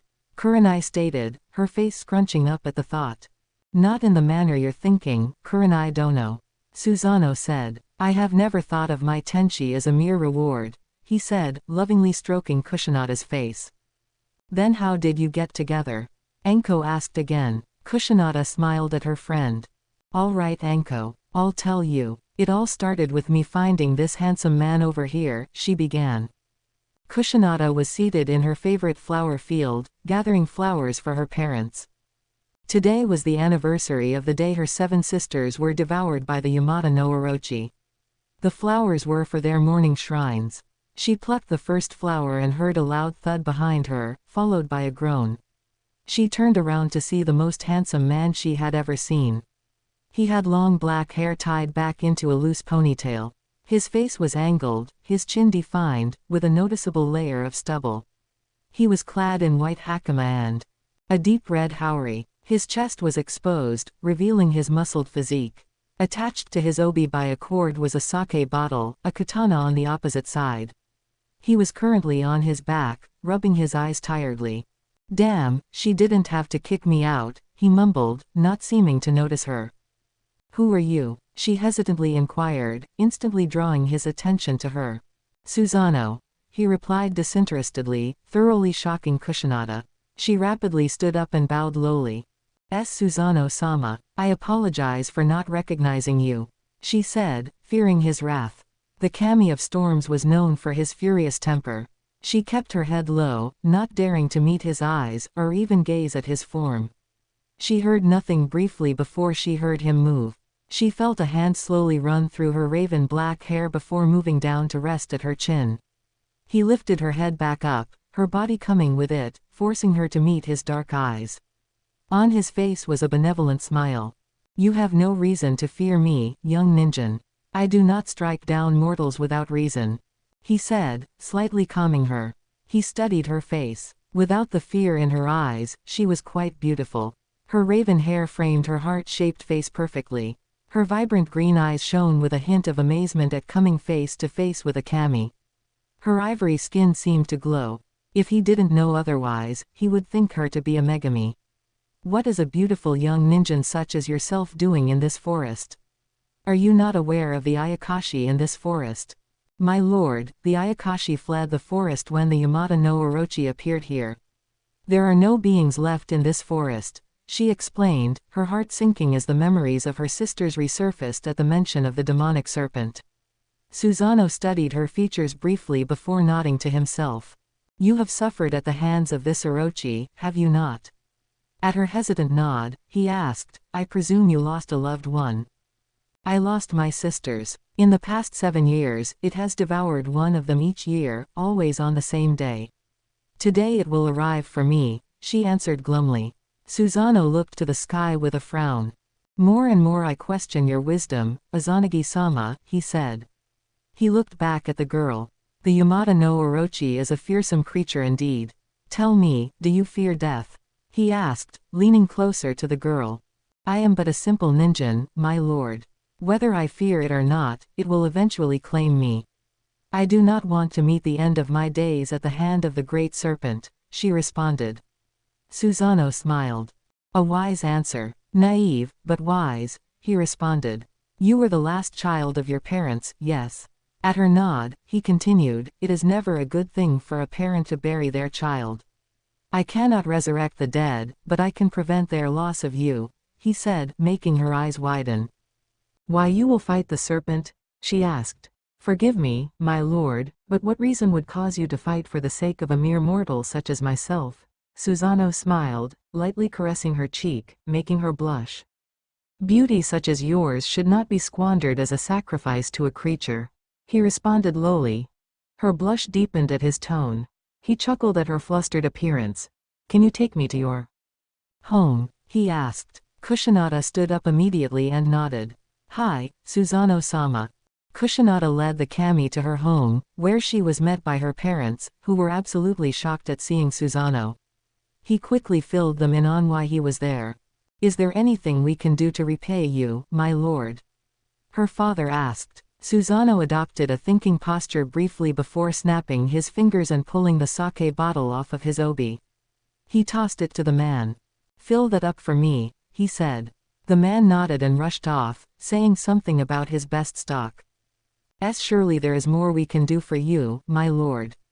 With all due respect, do you honestly expect us to believe that you would slay the great serpent for a single bottle of sake? Her mother asked. I'm not doing it for the sake. I honestly don't know myself why I'm doing this, he said. Kushinada's father sped back into the room and handed Susanoo the bottle. I have filled it with the best liquor in my possession, my lord, he said. Susanoo nodded to the man, reattaching the bottle to his obi. He then headed to the door. Whatever you do, do not leave the proximity of this shrine. Its aura will keep you safe, he ordered as rain clouds began to blanket the skies. The roar of Orochi was heard in the distance. This is where the fun begins, he said, a grin forming on his face as he drew his blade. The sword seemed to gleam in delight as rain cascaded down its blade. Lightning streaked across the sky as the Yamata no Orochi slithered over the mountainside. It looked over at Kushinada, who was peering out from behind Susanoo, and roared. Susanoo's grip on his blade tightened. Thunderclaps roared out, overpowering the serpent's great roar. Susanoo stepped forward, but felt a hand gripping his robe. He turned to see Kushinada, a worried look on her face. Are you sure you'll be all right, my lord? And not to disrespect your stray MMPH. She was cut off as Susanoo pulled her into a soul-searing kiss. After a brief moment of shock, she began to return his affections, much to the shock of her parents, whose jaws had hit the floor at the kiss. Susanoo pulled away slightly, placing his forehead against hers. Have faith in me, my dear. So long as you believe in me, I cannot lose, he said, his breath hitting her lips. She laid a faint peck on his lips before stepping back. The serpent's scales were completely charred. What remained of them, anyway? The heat was so immense, the eyes of each head had completely melted, leaving empty sockets. Most of its scales were burned off, leaving bare muscle. Any blood that would have shown had completely evaporated, leaving it to already appear partially decomposed. Susano pulled his blade free of the corpse. He gazed upon the remains of the creature, a look of disappointment on his face. He suddenly heard a cracking sound behind him. He turned to see the charred scales of one of the tails cracking. He moved closer to the tail, leaning down to examine it. It suddenly split open, one of the scales hitting him in the face. He looked at the tail and immediately saw an object within it. He attempted to retrieve it, only to find that the electric charge had fused it with the corpse. He stabbed his blade into the tail, cutting the object free. He reached in to retrieve it, this time succeeding in pulling it out. A sword, he said in curiosity. The blade was quite elegant looking, glimmering in the rain. The guard was rectangular, with two smaller rectangles next to the blade inside the guard. The handle was white, with gold beneath the wrapping. He sheathed his own blade and hefted the new blade onto his shoulder. He looked up at the sky briefly before beginning to make his way back to the shrine, the weather instantly clearing up as he did so. As soon as he landed, Kushinada immediately ran up to him and tightly embraced the kami. "Why you did it," she said joyously. Susano smirked. "Was there ever a doubt that I would?" he said. She smiled at him in response. He looked over at the shrine and saw her parents hesitantly moving closer to them. "Thank you so much, my lord. We are forever in your debt," her father said, bowing to the kami. "There must be some way we can repay you, my lord. We simply cannot allow you to have no payment for this great feat," her mother said. "I have a suggestion," they heard a booming voice say. Kushinada and her parents looked around for its owner, but Susano simply turned his head to the right, meeting eyes with said owner. "Izanagi-sama," he said, garnering the humans' attention. They were stunned by the kami patriarch's appearance. He appeared to be a middle-aged man, with shoulder-length black hair and midnight black eyes. He sported a shaggy beard and mustache, both also black. He was wearing a rust-orange regal kimono with wave patterns on it. In his right hand was a long naginata. "I thought Amaterasu kicked me out," Susano stated. Izanagi nodded. "She did. However, Tsukuyomi has calmed her down somewhat. I believe if you have a peace offering, she will forgive you." "I have this," Susano replied, holding up the sword, a disinterested look on his face. "It seems to be a fine blade indeed," Izanagi stated, looking at the sword with an appraising eye. "Yes, this may have power to rival the Tatsuka blade you carry." "Does it have a name?" he asked. Susano briefly adopted a thinking expression. "How about the Kusanagi no Tsurugi?" he offered. Izanagi nodded. "Now, you said you had a solution to this payment problem." "Indeed, and it would solve more than one problem at once." "Take the girl," he stated. Kushinada blushed, her parents were shocked beyond belief, and Susano was currently looking at Izanagi as if he had just grown a second head. "Are you insane?" he asked. "It would solve a great many problems, my son. This girl obviously has affections for you, as you do for her. What greater honor is there for her parents than to have their daughter marry a kami? You're saying I should take her as my wife as my payment for killing the damned serpent? Have you lost your mind?"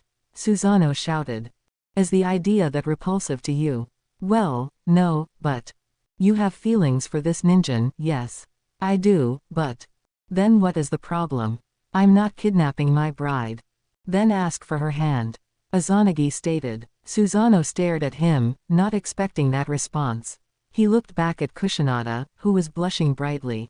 He briefly turned back to Izanagi, muttering, "I hate you," over and over. Izanagi smirked before vanishing in a column of light. Susano approached the stunned family with a neutral look on his face. "Look, I know that you both love your daughter very much, which is why I won't accept her as payment for killing the serpent," he began. Kushinada actually seemed sad. "However, if she wants to come with me back to my home, I will not refuse her." Kusanada looked up at Susanoo, who was smiling now. It's your decision, Kusanada-chan, he said. Kusanada looked back at her parents, who were smiling. Go, Masumi, her mother said, a mother knows.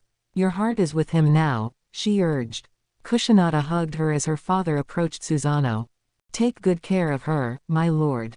I will, Ashinazuchi. I have a gift for you, he said, placing his hand on her father's shoulder. He felt a surge of power enter him before dissipating. Susanoo walked over to her mother and did it once more. What did you do? Kusanada asked. Susanoo smiled. I have bestowed upon them the honor of becoming my earth deities, he responded. Seeing her amazed look, he smiled. You will not age when you are with me, but your parents would wither and die. I knew this would sadden you, so I have rendered that impossible. They cannot ascend to my realm, but they will be immortal as my subjects. Kusanada hugged him tightly.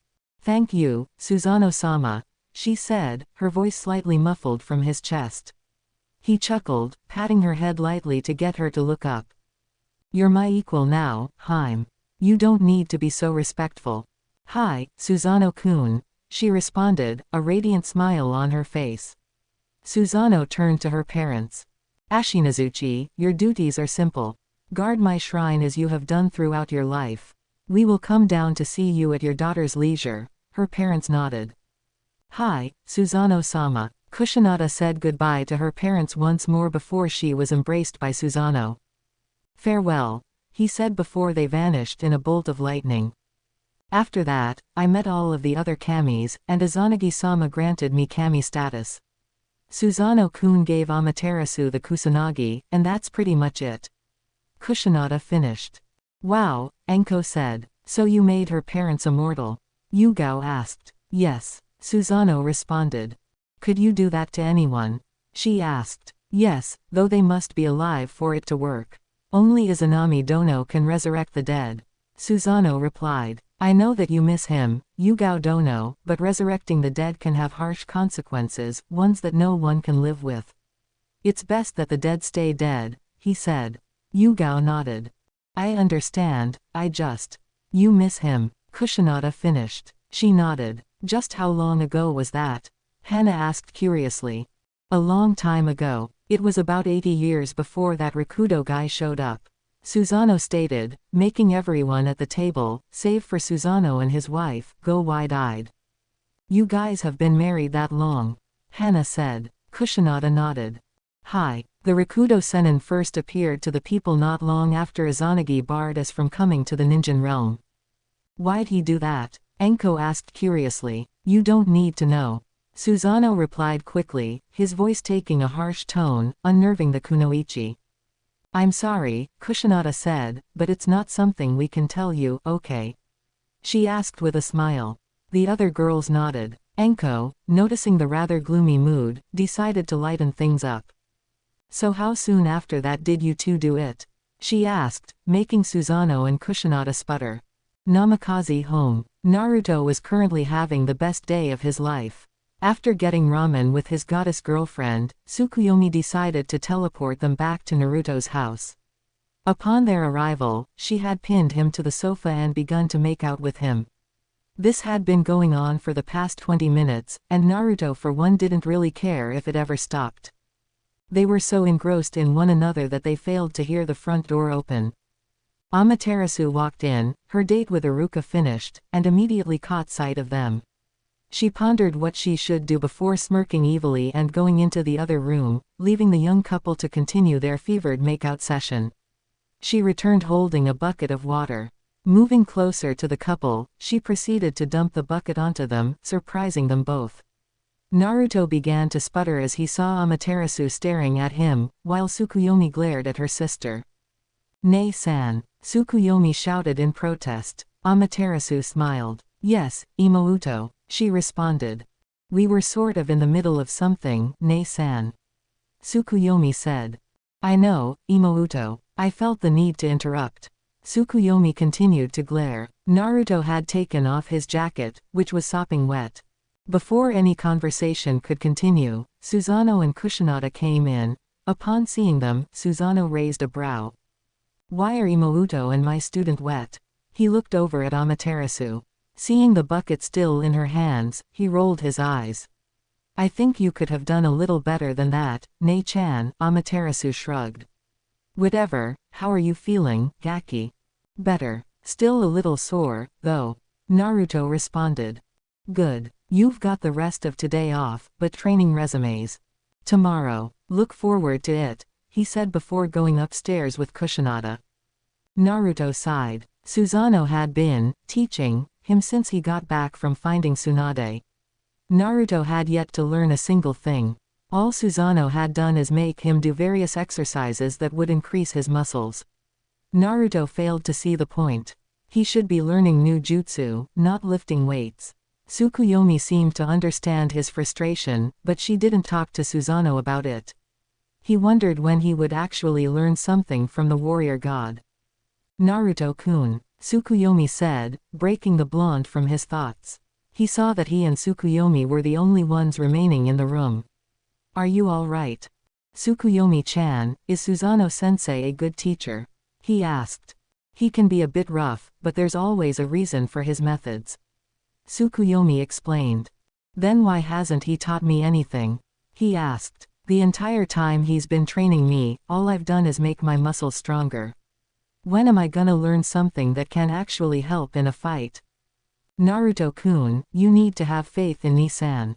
I've known him my entire life, and he's never taken an apprentice that didn't turn out extraordinary, she responded.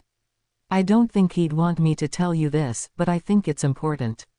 Naruto-kun, the last person who was trained by Susanoo was the Rakudo Sennin himself. Naruto gaped at the diminutive goddess. The first shinobi learned from your brother. As you are now, Nissan always said that to have true power, you first need to be strong enough to not need it. I think Nissan is making you do all these muscle exercises to make you strong enough to handle whatever it is he's going to teach you. Have faith in him. Naruto-kun, as I have faith in you, she finished, kissing him on the cheek. Naruto smiled, embracing the diminutive goddess. She was right. He just had to be patient. Naruto glared at his outstretched palm. Damn it, why isn't it working? He shouted in anger. Susanoo raised a brow at his apprentice. Naruto had spent the past hour practicing a new technique he called the Rasengan. Susanoo knew he had heard of it somewhere, but couldn't place where he'd heard it. Seeing Naruto about to destroy his hand, he decided to intervene. Naruto, maybe I could help if you would just tell me what you're doing. Susanoo offered. Arrow Sennin taught me this. I spin my chakra in my palm in a bunch of different directions and it forms a sphere of chakra that can tear through almost anything. Naruto explained simply. Susanoo blinked. That was, simplified, the technique sounds like his namesake, a maelstrom of energy. Hey, maelstrom, looks like I've finally got your element, Naruto. Alright, Naruto, based off of what I'm seeing, your chakra control isn't really good enough to perform that effectively, he stated, making Naruto look down sadly. He placed his hand on the blonde's shoulder, making him look up. Don't worry, that will come in time. Just between you and me, my control is worst out of the three of us. In spite of that, I'm still considered the strongest of us. Naruto smiled at the kami. Ask Imouto for help on control. She's better at it than me by a long shot. At Naruto's nod, he continued, now, I'll bet you've been wondering why I've just had you train your body, right? Another nod. I'd like to say it was because I had a plan, but it was really just to buy me time. What? Naruto shouted. Time for what? I needed time to figure you out. Our kami abilities are very different from your chakra. The only way for you to be able to use anything I teach you is for you to become a kami. Why you're gonna make me a kami? Naruto asked in disbelief. If you're intent on being with Imouto, you'll have to become one. Eventually. You won't be changing any time soon, though. However, I can teach you to harness powers like mine with your chakra. Granted, they won't possess half the power mine do, but they'll still be formidable for any human foe you may have. Tell me, Naruto. How would you like to become the kami of wind? Sasuke groaned angrily as he was forced to lay in his bed. Ever since he saw his brother, he had been restless. They were wasting his time with medicine when he needed to be training. As he was now, he couldn't hope to surpass his brother. Sakura, who had been sitting next to his bed, mistook his groan of anger for one of pain. "Sasuke-kun, are you all right?" she asked worriedly. Sasuke turned to her, an angered look clear on his face. "Why am I here, Sakura?" he asked, his voice a growl. "Tsunade-sama said you needed your rest. You were really hurt from the attack your brother used on you." At the mention of his brother, Sasuke couldn't help but snarl at the girl, making her jump slightly. "Find a way to get me released. Do it now," he ordered. Sakura jumped out of her seat and fled the room. Sasuke heard a tap outside his window. He moved outside to see four shinobi, obviously not from Konoha, standing just outside. "Hello, Sasuke-kun." The one in the middle left, a gray-haired boy with what appeared to be another head growing out of the back of his neck, greeted. "Who are you and what do you want?" Sasuke asked impatiently. "We've got an offer for you." Naruto huffed as he went through the katas that Susanoo had shown him. According to him, by manipulating his chakra in tandem with the forms, he would be able to perform jutsu by moving, instead of with hand signs. The advantages were obvious, but Naruto couldn't figure out how to do it. Focusing chakra to your limbs was easy enough, but to change the shape and nature of the chakra without hand signs was beyond all but the greatest shinobi. Susanoo frowned. He wasn't progressing like he'd hoped. The hardest phase of this training was usually memorizing the forms. Naruto had gotten the forms easily. It was the manipulation that was evading him. "Naruto," he called out, stopping his student, "how are you trying to manipulate your chakra?" "I'm doing it the way we normally do a jutsu, Susanoo-sensei." "Why?" Susanoo slapped his head. "That explained it. That's not how it's done, Naruto. You're not trying to create something from your own energy. You're trying to control what's already there. You will never need to create wind, Naruto, as it's all around you. Without air, you would die. Elements like fire or lightning do occasionally need to be created, but air is always around. You simply make it move. Don't internalize the process. Let your chakra flow out of you and merge it with the air. Don't go through the forms. The first time you try this, it might make it easier," Tsukuyomi explained. Naruto nodded, closing his eyes and focusing his chakra outward. As it spread around him, Naruto suddenly felt his senses expand. He could smell Ichiraku's halfway across town. He could feel Tsukuyomi's silky hair blowing around her. It was like he had become one with the air itself. It was exhilarating. Tsukuyomi smiled. Naruto's affinity for wind was astonishing. He had so easily gotten past the block that shinobi were unable to. He was beginning to understand his element. Her smile widened as the wind began to coalesce around her blonde. At that moment, Naruto opened his eyes. "It's working," Naruto exclaimed, seeing the wind begin to swirl around him. Tsukuyomi and Susanoo were smiling at the blonde, proud of his accomplishment.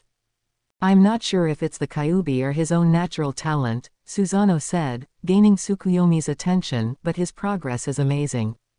Give him a few years, and he might become the strongest human since my last apprentice." "Are you sure about that, Ototo?" Amaterasu's voice said behind them. They turned to see their elder sibling walk up to them. "Impressive. Naruto is progressing well under you, Ototo," she commented. Susanoo smirked. "I know. The Gaki's got real potential," Susanoo stated. Tsukuyomi smiled at Naruto, who was looking over to them. "That he does," Amaterasu replied, giving Tsukuyomi a gentle nudge towards Naruto. Tsukuyomi took the hint and headed over to her boyfriend. "How's the search gone?" Susanoo asked. Amaterasu sighed. "Not much luck. There is no notice of either the Yata no Kagami or the Totsuka no Tsurugi. The most I've been able to gather is that they are both in the elemental nations. No mention of who has them or for how long they've been here." "Damn it," Susanoo growled, slamming his hand against the house. "Whoever has them has sealed their power. Until they use the treasure's powers, we can't locate them." "What about that thingy Mouto told you about? The Uchiha possessing kami power?" she clarified. At his nod, she answered, "Not much. There seems to be a great deal of missing history for Konoha, and I cannot find it." I've asked Iruka-kun, but he can't recall anything relevant. Susanoo sighed, running his hand through his hair. Fuck. Well, we've tried your method, Nei-chan. I think it's time we tried mine. Shaking people down, she questioned. He nodded. It would at least let whoever stole them know we're after them. It might spook them into doing something with them that we can't fix, Amaterasu argued. Susanoo grit his teeth, turning away from his sister.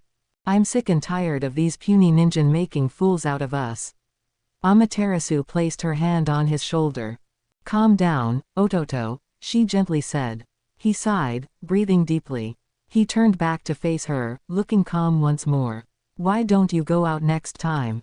Imouto and I can handle Naruto's training until you get back. You're teaching him wind control, yes. At his nod, she smiled. I can handle that. Go, Ototo. I'll tell Kusanada-chan where you've gone. Just don't kill anyone. Susanoo nodded before disappearing within a lightning bolt. His teleportation caught Naruto's attention, causing him to lose focus, making the wind die down. He ran over to Amaterasu, Tsukuyomi not far behind. Where'd Susanoo-sensei go? He's going to look for his and Imouto's treasures. He left your training to me until he gets back. Amaterasu informed. Naruto nodded. Now, keep practicing. Naruto ran back into the clearing, intent on mastering it before Susanoo returned. Sasuke looked around the Uchiha complex one last time. His mind drifted back to what Saken, the boy with the extra head, told him. I heard Orochimaru was killed. Sasuke stated. The gray-haired boy smirked. He was. We serve his second-in-command, Kabuto. He has taken command of Oto. Who are you for? Sasuke asked warily. I am Saken, leader of the Sound Four. The big guy is Jirobo, the guy with 6 arms is Kidomaru, and the girl is Tayuya. Saken introduced. What exactly could Kabuto offer me that I can't get here in Konoha? He doesn't have the years of experience Orochimaru did, which means he doesn't know nearly as many jutsu. I'd be better off learning from Kakashi. Sasuke stated. Saken frowned. Kabuto knows many of Orochimaru-sama's kinjutsu, Sasuke-kun. You would benefit greatly from them. Sasuke scoffed and moved to go back into his room. Saken cleared his throat, making Sasuke look back. Kabuto may have a way for you to get to your brother. Sasuke's eyes widened. If he can get me to my goal, then we may have something to talk about. Saken smirked. Too easy. Kabuto had better deliver, he said to himself before walking out of the Uchiha complex for the last time. Naruto let out a breath as he continued his meditation. Amaterasu had given him a different exercise than the ones that Susanoo had been training him with. Rather than trying to manipulate it in tandem with his movements, she had told him to move it with his thoughts. With Naruto's lack of progress, she had drawn that he wasn't accustomed to this sort of training, so she had instructed him to meditate. Unfortunately, he would have to cut his training short, as Shikamaru had arrived at his home, with important news. What is it, Shikamaru? Naruto said, getting up from his seated position to greet his friend. Sasuke left the village, Naruto. He's deserting Konoha, Shikamaru reported. What? Naruto said, shock evident on his face. He's left to join Oto. Hokage-sama wants me to put a team together to retrieve him. I want you with me, Naruto. Naruto nodded. Of course. I wouldn't let you go without me. Naruto pulled on his shirt as he and Shikamaru headed for the gate. Before they left the yard, they were stopped by Tsukuyomi calling after them. What is it, Su-chan? Naruto asked. Amaterasu approached the blonde, a faint smile on her face. Naruto, you have shown drastic improvement in the short time we have begun teaching you our ways. As it stands, you would be a nightmare to those who once were your equals. Measure your power accordingly, or you risk doing harm to those you would spare. Naruto nodded. When you return, I shall have a gift for you. Now. Go. Naruto bowed to the sun goddess and sped after Shikamaru, who was waiting for Naruto a ways ahead. Elsewhere, Susanoo sighed in disappointment as he stared down at the corpse of a giant Oni. He glared up at the one he had come to see as he wiped the Ona's blood from his blade. Did you honestly expect him to beat me, Fujin? He questioned. Unlike the human forms of Susanoo and his sisters, Fujin had the appearance of a dark-skinned Oni. He wore a leopard skin loincloth and had a large bag hung around his shoulders. He had a rather calm demeanor. Quite honestly, no, he stated. I simply wished to see if you had weakened any in the time you've spent in the ninja realm. You seem slightly stronger. Susanoo took a step forward, his glare intensifying. No need for aggression, brother. I beg to differ, brother. I traveled the ninja realm, searching for the Sanshu no Jingi. I found the Yakusani no Magatama in Raiden's possession. I returned it to Amaterasu ne-san, only to find that the Kusanagi had been taken as well. I sensed your hands had touched the Yakusani. Fujin, the wind god sat absolutely still. You know where the others are, don't you? He remained unmoving. Answer me. Susanoo roared, his eyes becoming white, electricity flowing from them. You're slipping back into your old self, my brother. Fujin warned, pointing one end of the bag at him. Susanoo growled at the wind god. Very well, yes, I know who possesses your blade. And the Yata no Kagami. Quote, both are in his possession. Fujin added, I cannot tell you his name, you must understand, but one of your sisters knows him. The fury in Susanoo's eyes faded, the electricity going with it. Why did you take them, Fujin?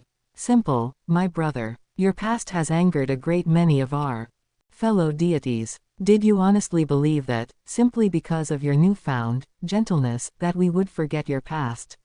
You were a monster, my brother. You nearly damned myself and my siblings out of spite. You'd be surprised what anger can do to you, my brother, he responded. He grinned mockingly at Susanoo, or maybe you understand better than most. You're about to find out. Susanoo replied hotly, hefting his katana. Fujin jumped into the air, his bag floating just above his shoulders. Let's see if your storms can match mine. With Naruto. Naruto stood impatiently as Shikamaru checked the equipment of the team he had gathered. This team consisted of himself and Naruto, obviously, as well as Neji Hyuga, Hiba Inuzuka, and Choji Akamichi. Once he had finished his inventory, he told them what their formation would be. As they sped through the forest, Naruto noticed something. As he moved, he could feel the wind wrapping around him, following his movements. Wow, looks like Susanoo-sensei's training really has paid off, he thought to himself. In time, they managed to catch up to the Oto-nin. To their confusion, Sasuke was not among them. They did, however, have a large coffin with them, seals covering it. I thought Susanoo-sensei had killed you, Naruto said warily. Sakon smirked. We have Kabuto to thank. You see, he learned how Orochimaru-sama's art of resurrection works, and saw fit to resurrect myself and my companions. We freed Tayuya here when we came to get Sasuke, he explained condescendingly. His mocking tone served only to anger Naruto.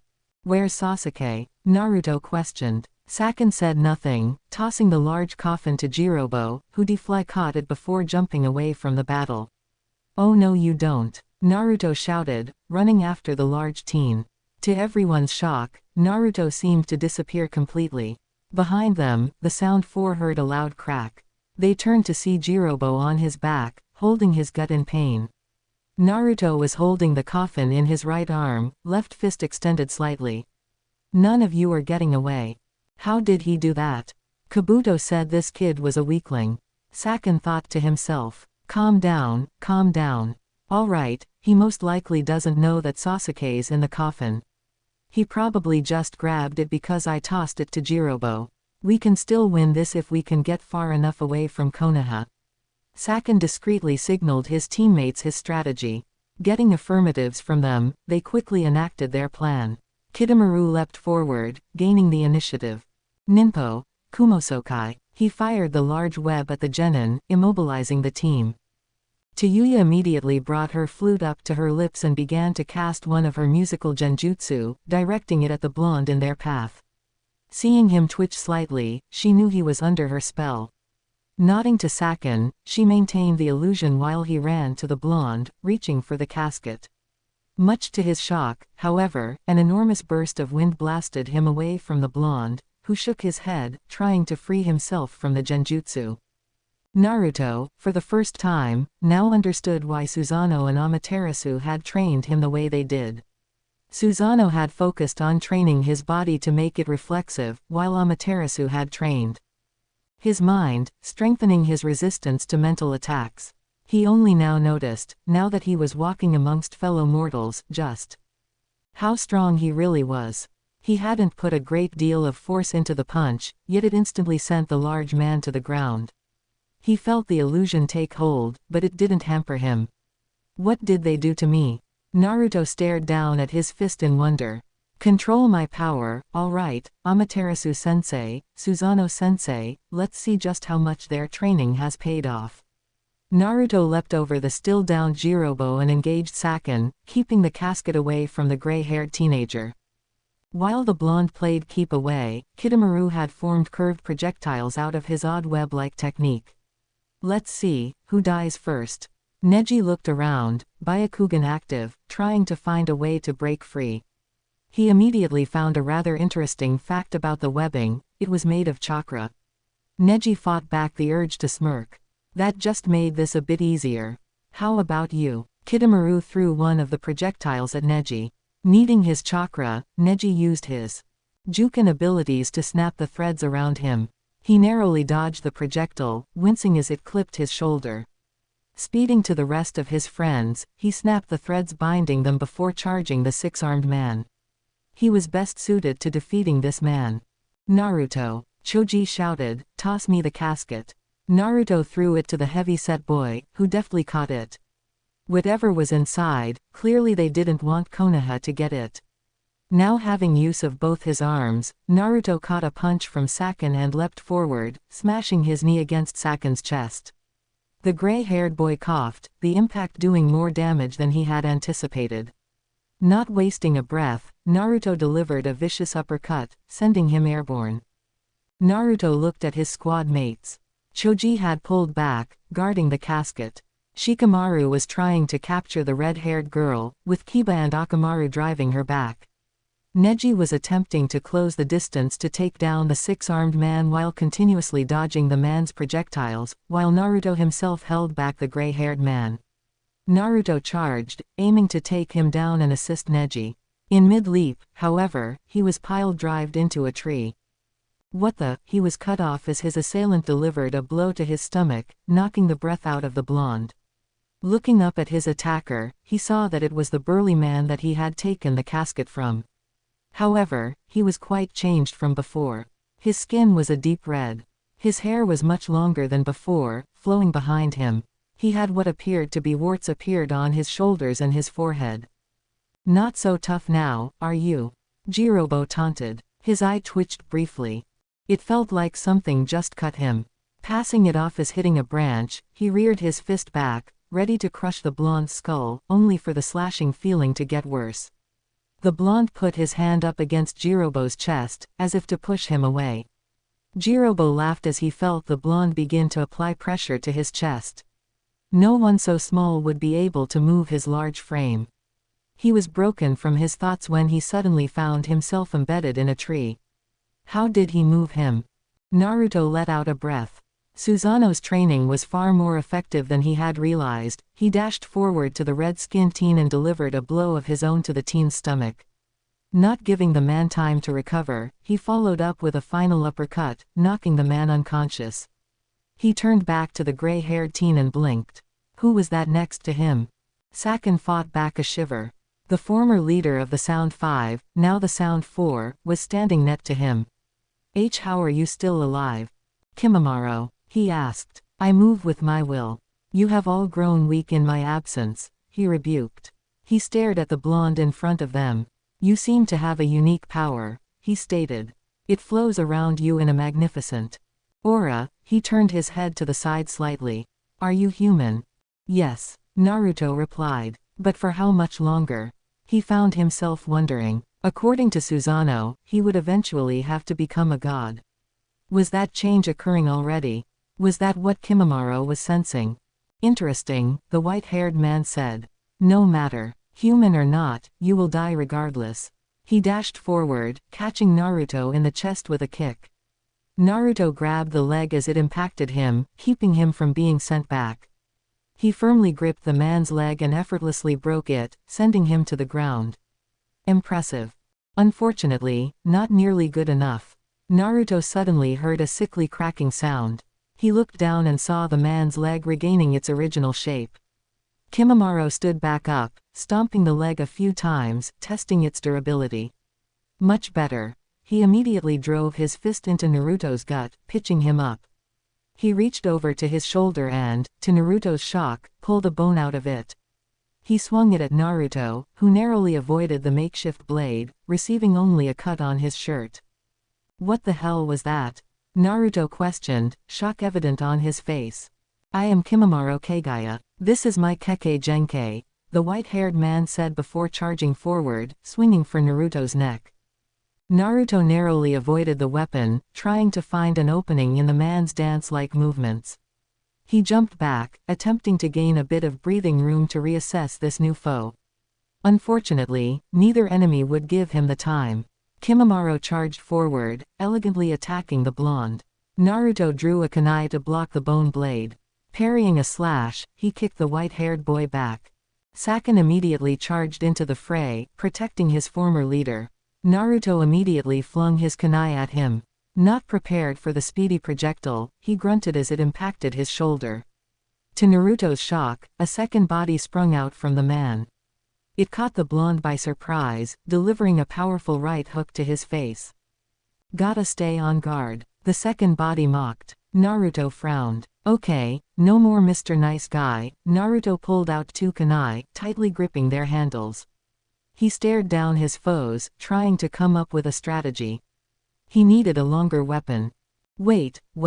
Susanoo-sensei can make bolts of lightning shoot from his hands. He can channel it into his katana and make his blade. Over 20 feet long, if he can do all that, why can't I make my kunai longer? Naruto found it hard to focus on shaping the wind around his kunai while keeping close watch of his foes. Susanoo-sensei did say that I'd have less power than I would as a kami. He could feel the wind coalesce around his hands, whispering over the blades. He glared at Kimimaro. He was the bigger threat right now, so he should remove him first. He dashed forward, clashing blades with Kimimaro. He pushed the pale man back and immediately ducked, narrowly dodging a kick to his head from Saken. Growling, he formed a cross-shaped seal. That does it. In a puff of smoke, there were now 3 Narutos. One dove at Saken, driving his kunai into the man's chest, while another engaged Kimimaro in a vicious duel. The remaining Naruto looked around, attempting to gain his bearings on the others. Kiba and Akamaru were beating back 2 morbid-looking creatures that seemed to be controlled by the red-haired girl. The girl herself was currently engaged in what could only be described as a mental chess battle with Shikamaru, with her creatures and Kiba and Akamaru as the pieces. As for Neji, he had finally closed the distance between himself and his foe, and was pummeling the 6-armed shinobi with the Juken. Naruto turned to see if Choji was alright. Instead, he was met with a large green object colliding into him. Naruto looked closer. It was Choji. Choji, are you alright? The large boy had a kunai stuck deeply into his stomach, the blade not even visible.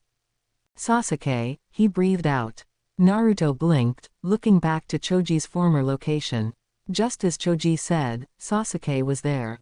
However, he seemed far different than he normally was. Rather than his normal arrogant smirk, his face was twisted in a sadistic grin. The shattered remains of the casket laid around him. His Sharingan was spinning wildly, boring into Naruto. Hello, Naruto. I see you've met my new allies. His voice had a dark chill in it now, adding to Naruto's building anticipation. Something was definitely wrong about Sasuke now. Beyond his darker attitude, he seemed to exude a dark aura. Unlike what he expected, though. The aura did not frighten him. No, it seemed a drastic opposite. It was not unlike the auras around Tsukuyomi or her siblings, though it had a decidedly evil feeling to it. It was not malice, of that he was sure. There was no word for it other than evil. They have shown me the gateway to true power. And what sort of power is that, Sasuke? The power of your friends, of course. The power, he clenched his fists, of a god. A crimson flame erupted from Sasuke's feet, enveloping the Uchiha. In the flurry of the flames, Naruto made out only one distinct feature: his eyes. Sasuke's eyes had changed. They still resembled the basic shape of the Sharingan, yet the colors had changed. The whites of his eyes were now a midnight black, the only distinct color in his eyes being the red iris and the now purple tomo surrounding the pupil being violet as well. Finally, I have crossed into a new plateau of being. Take heart, Naruto, you shall have the pleasure of becoming my very first victim. The flame spiraled upward, eventually erupting over the forest, saving the trees from the blaze. They eventually shrunk, revealing Sasuke's form. He seemed to be wearing the flames as if they were an article of clothing, seeming to pay them no mind. He stepped forward, moving towards Naruto and Choji. Naruto blinked, suddenly noticing his clones had dissipated. He now found himself surrounded by enemies. He looked down at Choji. With that kunai in his gut, he was out of commission. Naruto was on his own. Too bad, kid. You've lost. Saken taunted. As he leapt forward to deal the final blow, he found himself forced to dodge a fireball. Sasuke, what are you doing? Naruto is my prey, he shouted. I am the only one allowed to kill him. He twitched, seemingly shrugging something off. Saken and Kimimaro seemed to notice the unknown thing as well, for they were now frozen in place. No one's killing Naruto while we're around. Shikamaru stated from above them, hands in the rat seal. Naruto smiled at his friend.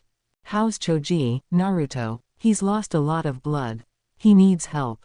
Help has arrived, Neji said, unleashing a flurry of Juken strikes to Saken's body, sending him flying into a tree.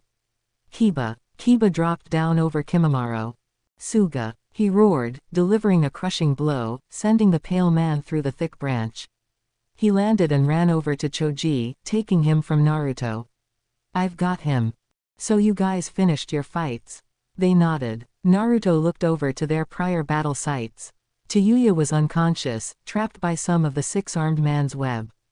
The man himself looked dead, blood seeping from his mouth. Naruto looked back at his first foe. He had been entrapped by some of the webbing as well. He saw his teammates, eyes fixed on Sasuke, ready to combat the flame-shrouded shinobi. Guys, leave Sasuke to me. He stood up, staring down his former ally. Before either of them could make a move, a dark puddle appeared between them. A rather grotesque creature crawled out of it. His skin was a bright yellow, his head roughly the size of a large bird's. His body was roughly that of a small child's. It had an odd hunched-over stance, seeming to skip when it walked. It sped over to Sasuke, who decreased the intensity of his flames, now simply having a faint aura of fire around him. What is it, imp? He questioned, annoyed. Boss says to stop fooling around and leave. He doesn't want you catching one of the siblings, attention. Sasuke grit his teeth, glaring at the imp. I've been waiting to kill him for quite some time, and you think you can stop me, imp? He questioned. Before the imp could respond, he was incinerated. Sasuke grinned sadistically at Naruto. Killing you will be the perfect start of my new life. Not here, Sasuke. I'm not going to let you burn down the forest. Let's do this somewhere else. Sasuke nodded. All right, but the humans stay here. He silently glared at Naruto's allies. Naruto nodded, waving off his team. Naruto, Shikamaru began, only to be cut off by Naruto. I need to do this, Shikamaru. Please, let me handle it. Shikamaru sighed, but nodded. I know the perfect place for us to end this. Follow me, Sasuke said, taking off at a surprising speed. Naruto bolted after the Uchiha, intent on ending their rivalry once and for all. Unknown location. A deafening roar echoed throughout the room, making the imps shake with fear. That puny ninja is attempting to defy me. A chilling sinister voice said. It seemed to ooze ill intent. Why yes, boss. He's about to duel Susanoo's second apprentice. And he thinks he can win? He asked, slight surprise sounding in his voice.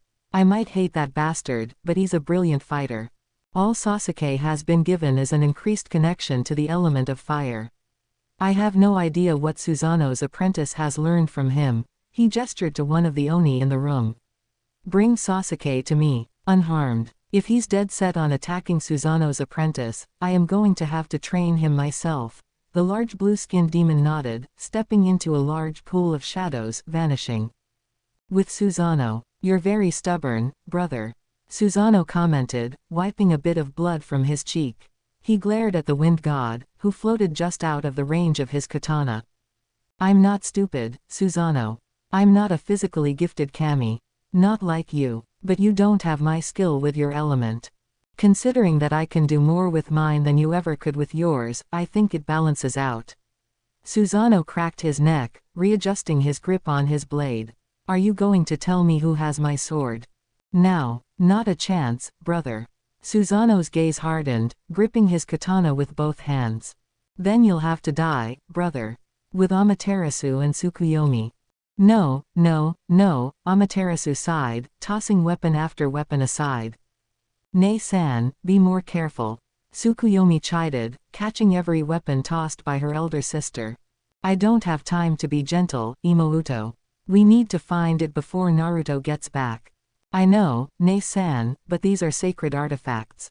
Izanagi-sama won't be pleased if you break one of them. He'll forgive us, Imouto. She waved off her little sister's worries. Sometimes you're harder to deal with than Oni-san. Back with Naruto. Naruto found himself standing atop a statue of Hashirama Senju, the Shodai Hokage, staring down his rival, who was standing atop the statue of Madara Uchiha, directly across from him. He could see in Sasuke's eyes a dark power. He knew this wouldn't be an easy fight. Who gave you this power, Sasuke?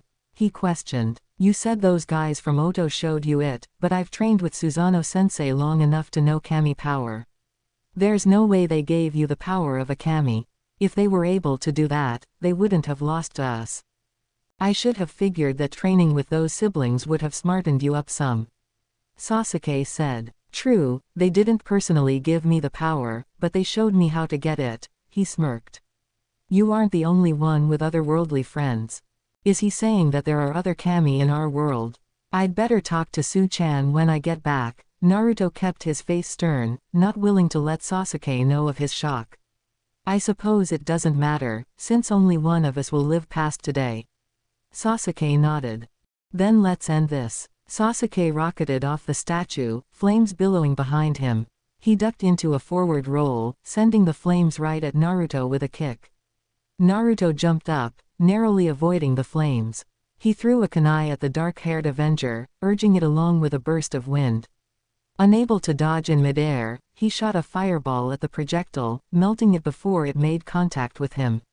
Naruto groaned. This could take a while. Sasuke landed next to Hashirama's statue, frowning. He hadn't anticipated Naruto's reflexes to be so sharp. By all accounts, the Naruto that was a member of his team wouldn't have been able to dodge that blast. This would be far more difficult than he thought. While he had just as much power as Naruto did, his body wasn't as honed as Naruto's seemed to be. He would have to keep this battle at a distance. He jumped for Hashirama's head, firing another large blast at the blonde. Naruto whipped his hand as if to swat the flame away. A large current of air blasted the flames aside, shocking Sasuke. You might as well give up, Sasuke. Even if you have the power, you don't know how to use it. Naruto said, remembering Amaterasu's lessons. Susanoo had made him strong, while Amaterasu made him smart. He had power, and knew what to do with it. You can't beat me, Sasuke. Don't count on it, Naruto. Sasuke's Sharingan began to rapidly spin, flames surrounding his fists. Naruto focused inward, manipulating his chakra around him, coating his body in a shield of wind. They dashed forward, rearing their fists back. Just before they made contact, a dark pool opened between them, forcing them to stop in their tracks. A large blue demonic creature stepped out of it, turning around to face Sasuke. Boss says come. It spoke in an odd dialect, one unfamiliar to Naruto. It was some perversion of Japanese. Sasuke seemed to understand him, judging from his reaction. Bye, it uttered before being swallowed by another black puddle. Naruto huffed, falling onto his butt. What the hell was that? He wondered aloud. He had so many questions, and no answers before him. He really needed to talk to Tsukuyomi when he got back. Naruto groaned, standing back up. Gotta get to the others. Konoha. Naruto laid on his couch as Tsukuyomi gently ran her fingers through his hair. The injured members of his team had been properly treated, now safely resting in the hospital. Naruto had come home to find only Tsukuyomi waiting for him. According to her, Susanoo was still out searching for their treasures, while Amaterasu was out looking for something else. She wouldn't tell him what it was, so he had told her of his mission. So what was that thing? He asked. The creature that took Sasuke was called an Oni. Some kami employ them as free muscle, some as bodyguards. Some kami are Oni, she explained. And what was that thing he came from? Simple teleportation. It is personalized by the user. Ne-san uses flames, Ni-san uses lightning, and I use my own energy. Then could you tell whose teleportation it was? He asked hopefully. Tsukuyomi shook her head, making him grimace. I'm afraid not. If I was there with you when it happened, I would have been able to read the energy, but just by the form of the technique, it's impossible. Damn, well, can you explain how he suddenly became able to manipulate fire without hand signs? According to my academy instructors, even the cages weren't able to do that. He must have received an influx of power from a kami. There's no other way. We would have sensed another kami in Konoha. Is that how I was able to combat him? He asked. He didn't have proper instruction like you did. If he did, however, you would have been killed, she explained. Naruto sat up, surprised. What makes you say that? He asked. It's simple, Naruto-kun. You use your chakra to manipulate your element. It's ill-suited to be used that way. Our power is much more suited to the task. Sasuke had more power to use than you do. Naruto, until you gain our power, the power of a kami, you won't be able to take on anyone with access to kami power. She smiled sadly at him. How do I get the power of a kami? He asked. Tsukuyomi looked away from him, standing up from the sofa. What is it, Su-chan? It's not an easy thing to do, Naruto-kun. You might not survive it. Naruto stood up, turning the diminutive goddess around to face him. Su-chan, I know Sasuke better than anyone. What he could and would do with that power. He looked away. I have to be the one to stop him. I'm the only one who can. Please, tell me. Not yet, Naruto. He turned around, seeing Amaterasu standing in the doorway. You aren't ready yet. There is indeed a high risk involved, but Ototo and I have faith that you will survive, she assured. He saw her holding a long object wrapped in cloth. What's that? He asked. Amaterasu smiled, holding it out to him. He carefully took the object, looking at it, confused. I told you when you returned I would have a gift for you. Naruto, you have grown so much in the short time we have been here. Think of this as a reward for it all. He unwrapped the object, revealing the polished black shaft of a yari. He removed the rest of the cloth, showing an elegant weapon. This is the Tenbogiri, one of the 3 great spears of old. It was used by very powerful men in the past, and until recently was kept in our realm for safety. I feel it could be put to better use with you. Take good care of it, Naruto. It is nearly as precious as our 3 treasures. Naruto nodded absently, in awe of his new weapon. Its blade was long, nearly a foot in length. It gleamed, light dancing on it. He gripped the shaft tightly. It felt right. Thank you, Amaterasu-sensei. The goddess smiled at the blonde. They were jarred from their moment by Kushinada's explosive entrance. I can't sense Susanoo-kun. She alerted. Maybe he's out of range, Naruto offered, confused. You don't understand, Naruto. Amaterasu said. I can always sense Susanoo-kun. He asked Izanagi-sama to make it that way so that I wouldn't ever be worried about him. Something must have happened to him. She frantically shouted. Amaterasu embraced her sister-in-law, gently rubbing her head and whispering soothing sounds. We have to find him, then. Naruto said. After all he's done for me, I can't let anything happen to him. Amaterasu nodded. I know my Ototo. He would never compromise his connection with Kushinada-chan. Not even if it meant his life. She had Kushinada sit down. We will look for him, and we will find him. I'm coming with you, Kushinada said. I'm not going to just sit and wait for him to come back. He taught me how to defend myself. Amaterasu smirked. I wasn't planning on leaving you here. She turned to her sister. Gather our things. I'll alert the Hokage, since we're taking Naruto with us. Kusanada, try to reach for him. If you can glean any sort of lead for us to start our search, it would help. Naruto, I suggest you say goodbye to your friends. We could be gone for quite some time, she warned. Naruto nodded, attaching Tenbogiri to his back. He headed out the door, vaguely hearing Amaterasu's warning of them leaving in an hour. He found himself in front of the Ichiraku ramen shop. They were the closest thing he could call a family. He entered the shop and was surprised to see Jiraiya sitting, seemingly waiting for him. Arrow. Sennin, he said, what are you doing here? I was looking for you. I have an offer for you. Naruto frowned. Offer? What kind of offer? I was wondering if you wanted to become my apprentice.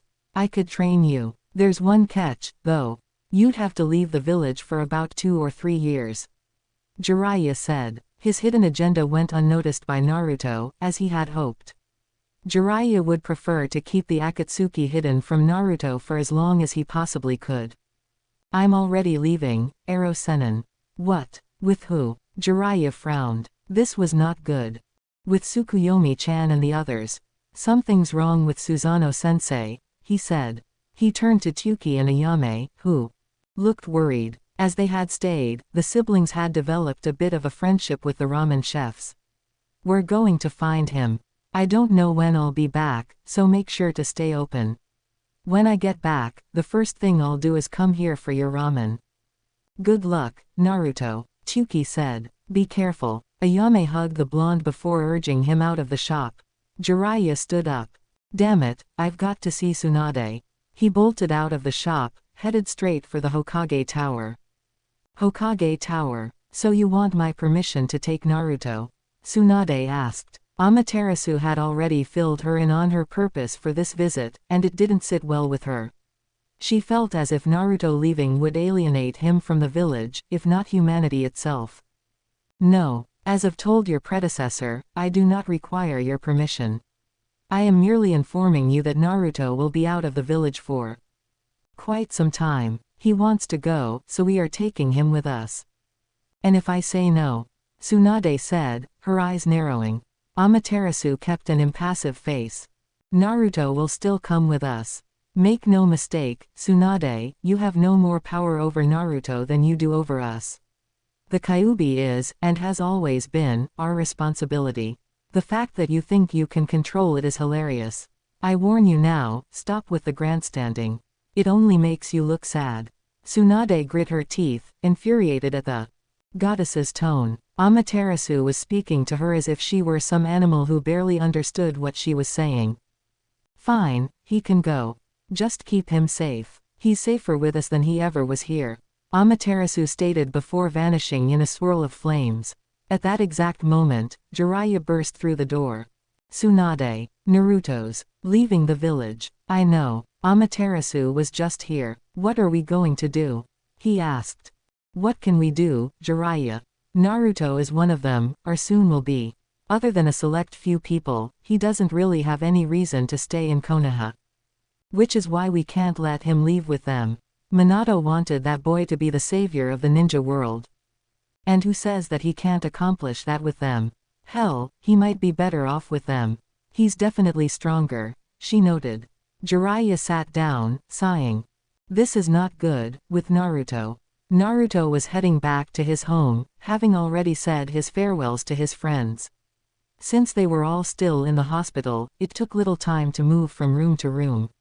He hadn't really bothered to look for Sakura or Kakashi. He found himself drifting further from them since Susanoo took him under his wing. He opened the door and found Kusanada worriedly pacing back and forth. Kusanada-san, he said, gaining her attention. You know we'll find him, right? Oh, I know we'll find him. I'm not worried about that. It's how we'll find him that's worrying me. What if he's hurt? I'm sure he's fine. He's too tough to get beat. She smiled sadly. Thank you, Naruto. Amaterasu came up behind him. Did you say your goodbyes? He nodded. Then you're ready to go. Are you sure you want to go with us, Naruto-kun? Tsukuyomi asked, grasping his hand. I mean, this is your home, he smiled at the dark-haired girl, squeezing her hand. My home is with you, Su-chan. Amaterasu smiled at the young couple. She grabbed onto Kusanada and turned to Tsukuyomi. Meet us at their mansion, she said before they both vanished in a flash of fire. Tsukuyomi tightened her grip on his hand. Hang on. Goodbye, Konoha, he said. A blinding white flash illuminated the room. When it cleared, they were gone. The hunt had begun. 6 months later, Raijin burst through the doors, rushing past the frantic Oni that were ferrying medicinal items to and from the bedroom. She threw open the bedroom door and rushed to the bedside of her lover.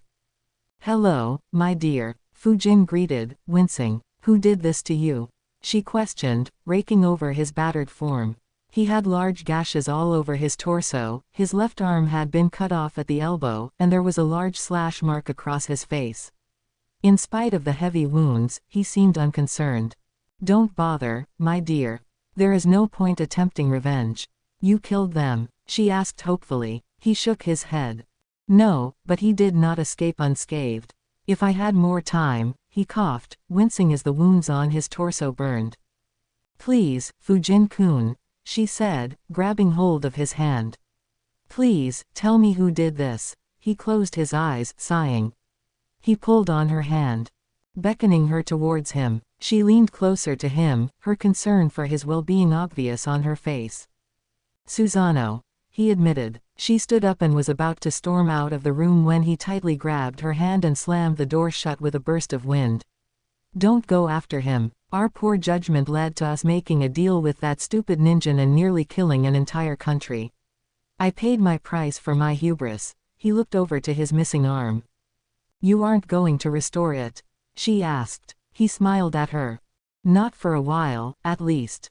I can make do with one arm for now. He lifted her hand to his face, kissing it. Don't pursue this. I'm still alive. She frowned slightly, but nodded. So what are we going to do now? She asked. Strategy was always his forte, not hers. Break contact with the ninja. Susano knows who has the treasures, but I didn't tell him who stole them, she nodded. He's likely too wounded to go after them, though. Where were his sisters before you came here? He asked. Amaterasu was going with Kusanada to Susano's realm to search for him while Tsukuyomi and her pet are checking the lesser realms. Why? Go to Amaterasu and tell her they're in the human world. Tell her about our deal with the ninja. But, Susano already knows. If not for his own injuries, she would know already. We're supposed to be their allies, right? She nodded reluctantly. She had never really liked Susano, and his mutilating her lover was only one more reason to hate him.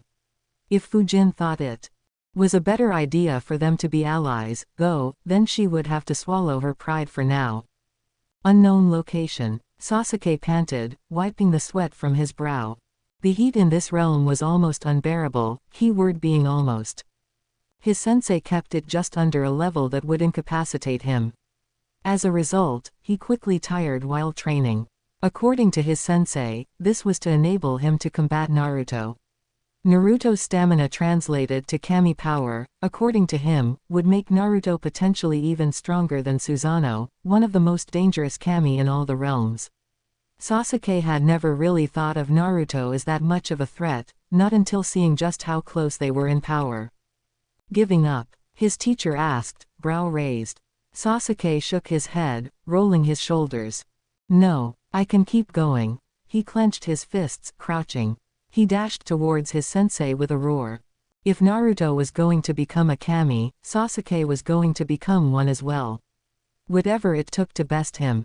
Elsewhere, Tsukuyomi sighed, rubbing her temples.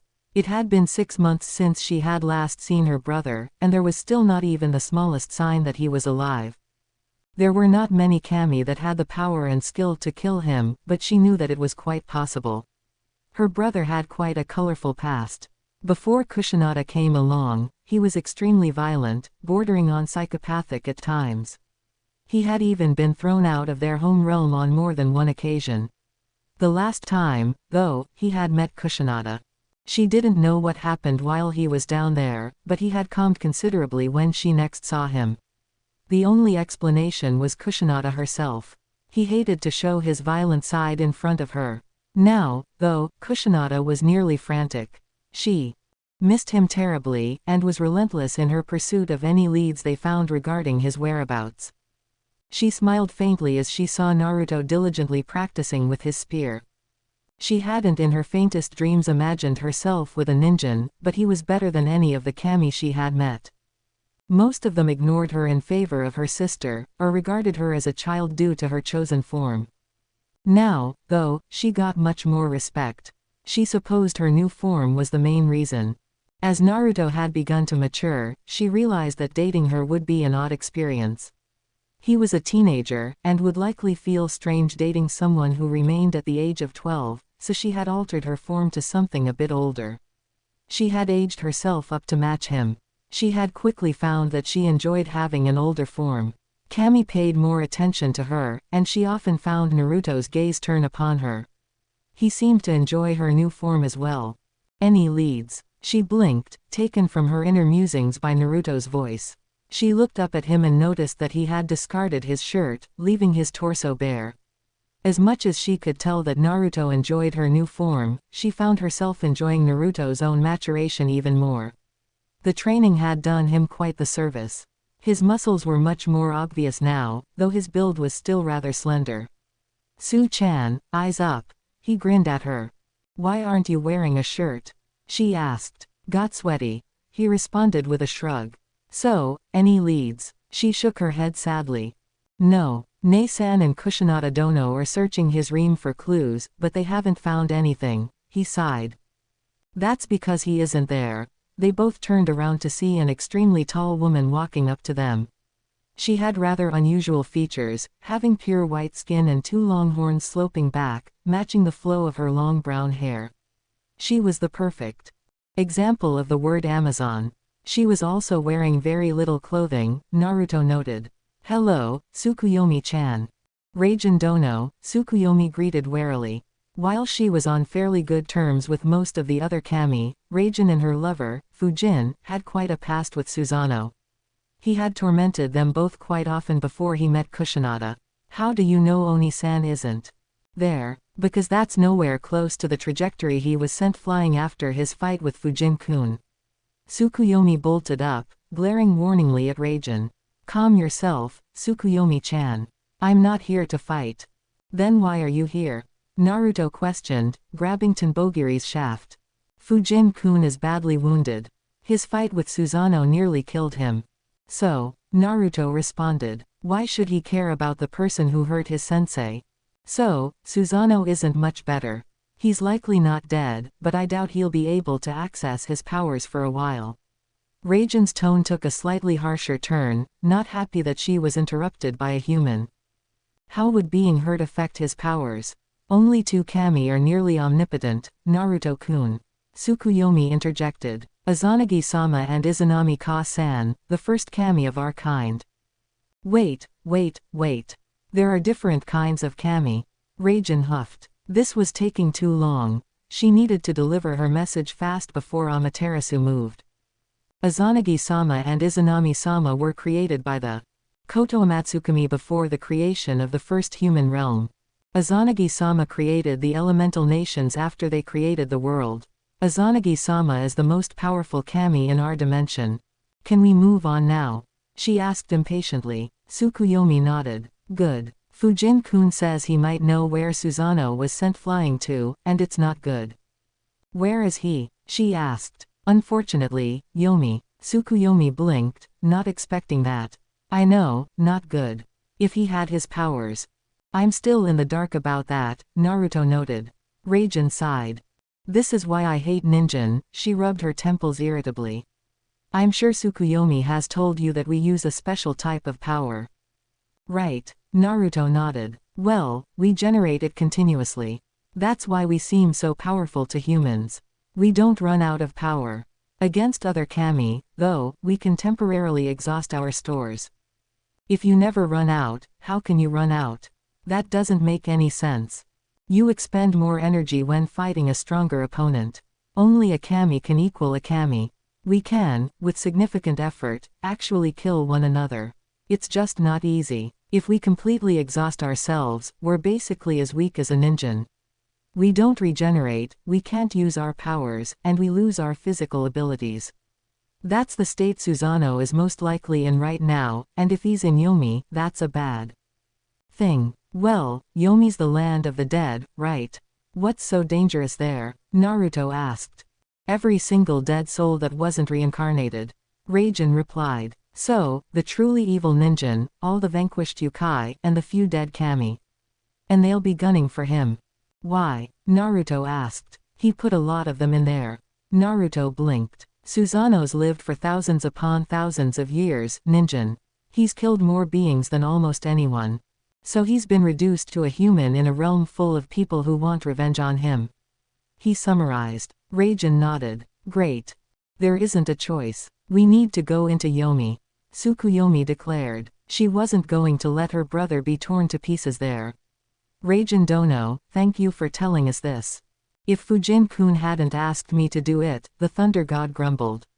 Tsukuyomi smiled at the tall woman. He asked me to tell Amaterasu-sama as well. I need to go now before she leaves Susanoo's realm. I don't really feel like searching for her. Raijin began walking away from the duo. Raijin Dono. She turned around, staring impatiently at the goddess. Thank you. The Thunder Goddess grumbled briefly before teleporting away in a swirl of lightning bolts. When am I going to learn how to do that? Naruto asked. Tsukuyomi shook her head, smiling lightly. Put a shirt on, Naruto-kun. We're going to Yomi, lower realms. Naruto let out a whistle as he looked at the new landscape. It was rather barren, possessing no notable characteristics. He found that surprising in itself, as all of the landscapes he had seen since traveling to the realm of the kami had astounding features, some of which seemed impossible. Waterfalls with no source, a perpetual night sky, even a realm with no ground, but none of them were this boring. Su-chan, where are we? The lower realms. It's a dimension below the kami dimension. It's home to the Oni. It's also the only way to get to Yomi, she answered. Looking just as amazed by the landscape as he was. I've actually never been here myself, she admitted. How come? Naruto asked. He then jumped as a loud roar erupted behind him. He quickly turned around and immediately had to dodge a giant club sent crashing down atop him. He pulled Tenbogiri off his back, preparing to do battle with the creature. He recognized it as an Oni, similar in appearance to the one that took Sasuke in their last battle, though this one was easily twice as large. Well, I guess that question just answered itself. He blinked as the Oni roared at him again. He's got quite a set of lungs on him. The Oni's loud bugle was apparently not to intimidate him, as several more Oni of various size, shape, and color suddenly appeared, seemingly out of nowhere. Su-chan, what's going on? Oni are territorial, Naruto-kun. Tsukuyomi crouched slightly, her hands beginning to shimmer as she summoned her power. They don't like outsiders. So we're going to have to fight our way to the gate, then? He asked. Tsukuyomi nodded. Naruto smirked, gripping the shaft of his spear tighter. Well, then, this is the perfect chance to see how much stronger I've gotten since my fight with Sasuke. He spun Tenbogiri, bolting towards the Oni. Susanoo's mansion. Amaterasu rubbed her eyes tiredly. They had come to Susanoo's realm to possibly find some sort of clue as to his whereabouts. Unfortunately, none of his servants had seen him for nearly a year now. That wasn't very surprising, since Kushinada spent more time at the mansion than he did. He preferred spending time with his sisters. They had searched his entire realm and came up with nothing, not even a hint of his energy. It was incredibly frustrating for her, and even worse for Kushinada. She had spent thousands of years with him and was not used to not knowing where he was. Amaterasu was just frustrated, Kushinada was nearly frantic. Luckily, though, they had just caught a break. Raijin had appeared and informed them that he was stuck in Yomi. Could they ever catch a break? How did he end up in Yomi? There are supposed to be safeguards to keep Kami out of there. All I know is that Fujin-kun sent him flying towards Yomi, and he disappeared when he reached it. Maybe the Oni broke down the safeguards or something. Wasn't Enma assigned to his post to prevent something like that from happening? Kushinada asked. Raijin sighed, rubbing her temples. I already said I don't know. You want answers, you'll have to get them from Susanoo. Tsukuyomi and her pet ninja went ahead. Amaterasu stood up suddenly. What? You told Tsukuyomi before me. Why? She shouted indignantly. She trusted her sister, but she didn't want her or Naruto anywhere near Yomi. It was too dangerous.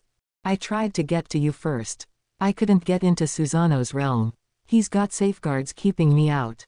Since I couldn't reach you, I went to Tsukuyomi. I told her and she immediately left.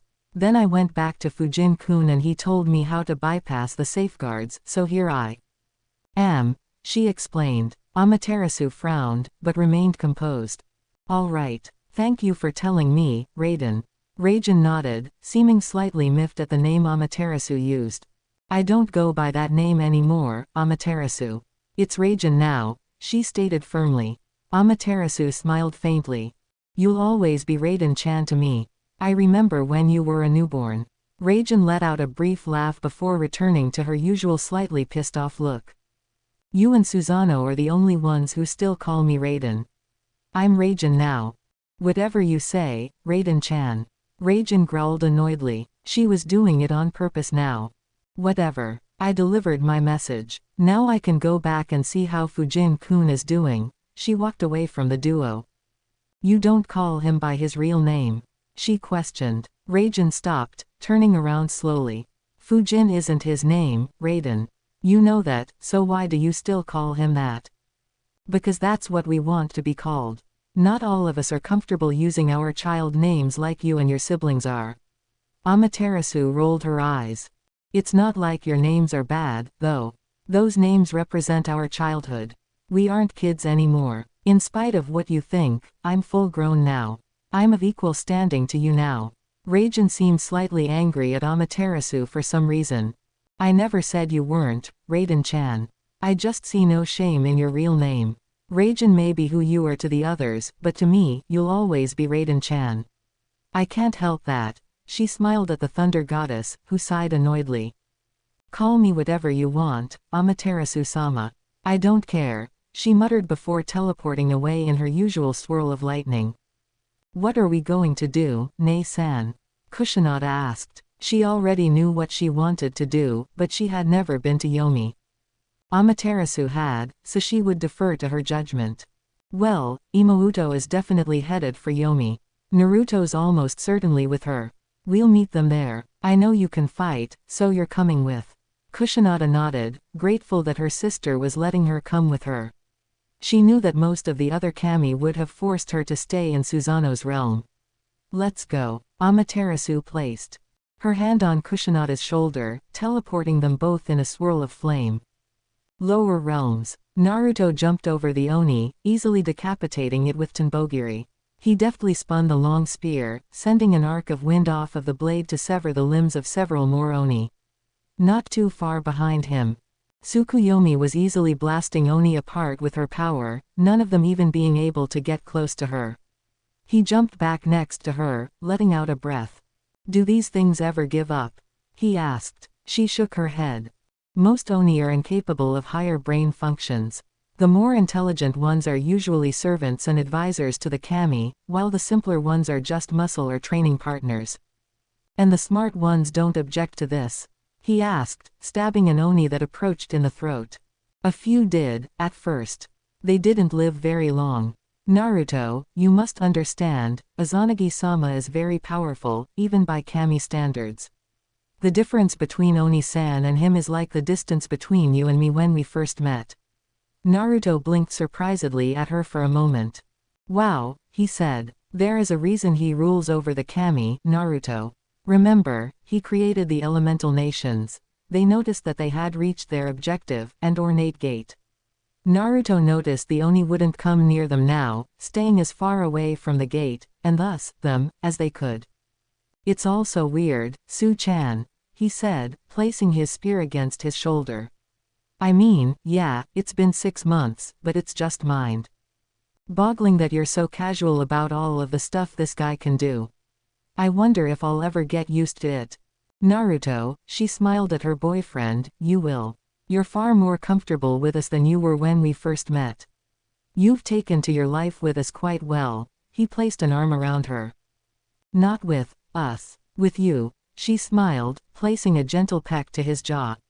Naruto was 14 years old now, and his following of Susanoo's training schedule for him had drastically changed his form. He was much taller, roughly 5 feet 5 inches, and had developed quite a bit of muscle, though his build had remained thin, aiding in his agility. His attire had changed as well, wearing a variation of his usual orange jumpsuit. It consisted of black pants, a black and orange zipped-up coat, and, notably, he no longer wore his headband. Naruto had stopped wearing it only recently, reasoning that it wouldn't be right serving the village with his power. No human would be able to equal him.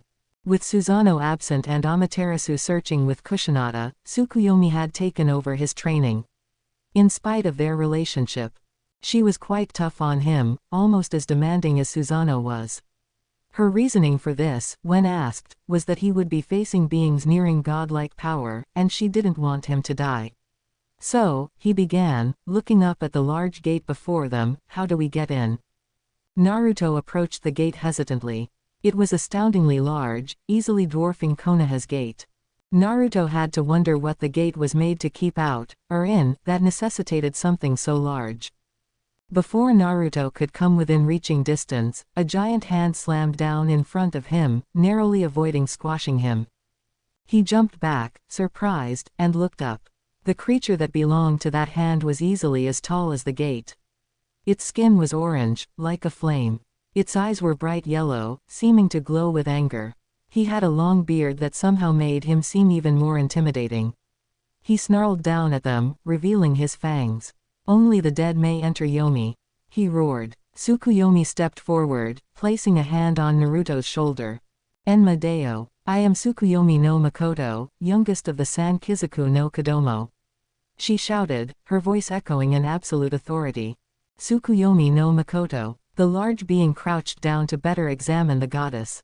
Upon seeing her, the let out a booming laugh. I'm sorry, Tsukuyomi no Makoto-sama. You look older than I. Amused too. What brings you to my domain? His tone was highly polite, a stark contrast to his demonic features. I was told by Reijin Dono that my Oni-san was launched into Yomi during a battle with Fujin Dono. We need to retrieve him. The large man nodded. Of course, Tsukuyomi no Makoto-sama. You must understand. I cannot sense you or your siblings. I am sorry for not seeing your brother. He bowed apologetically. There's no need for apologies, Enma Deo. You are a deity, not a kami. You need not fear me or my siblings, she assured.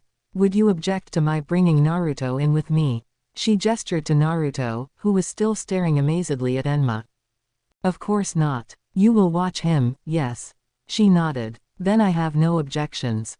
I only ask that you not instigate Amatsu Mikabashi-sama. He has been quite violent lately. She nodded. I only wish to bring my brother back to our family. Will you open the gate?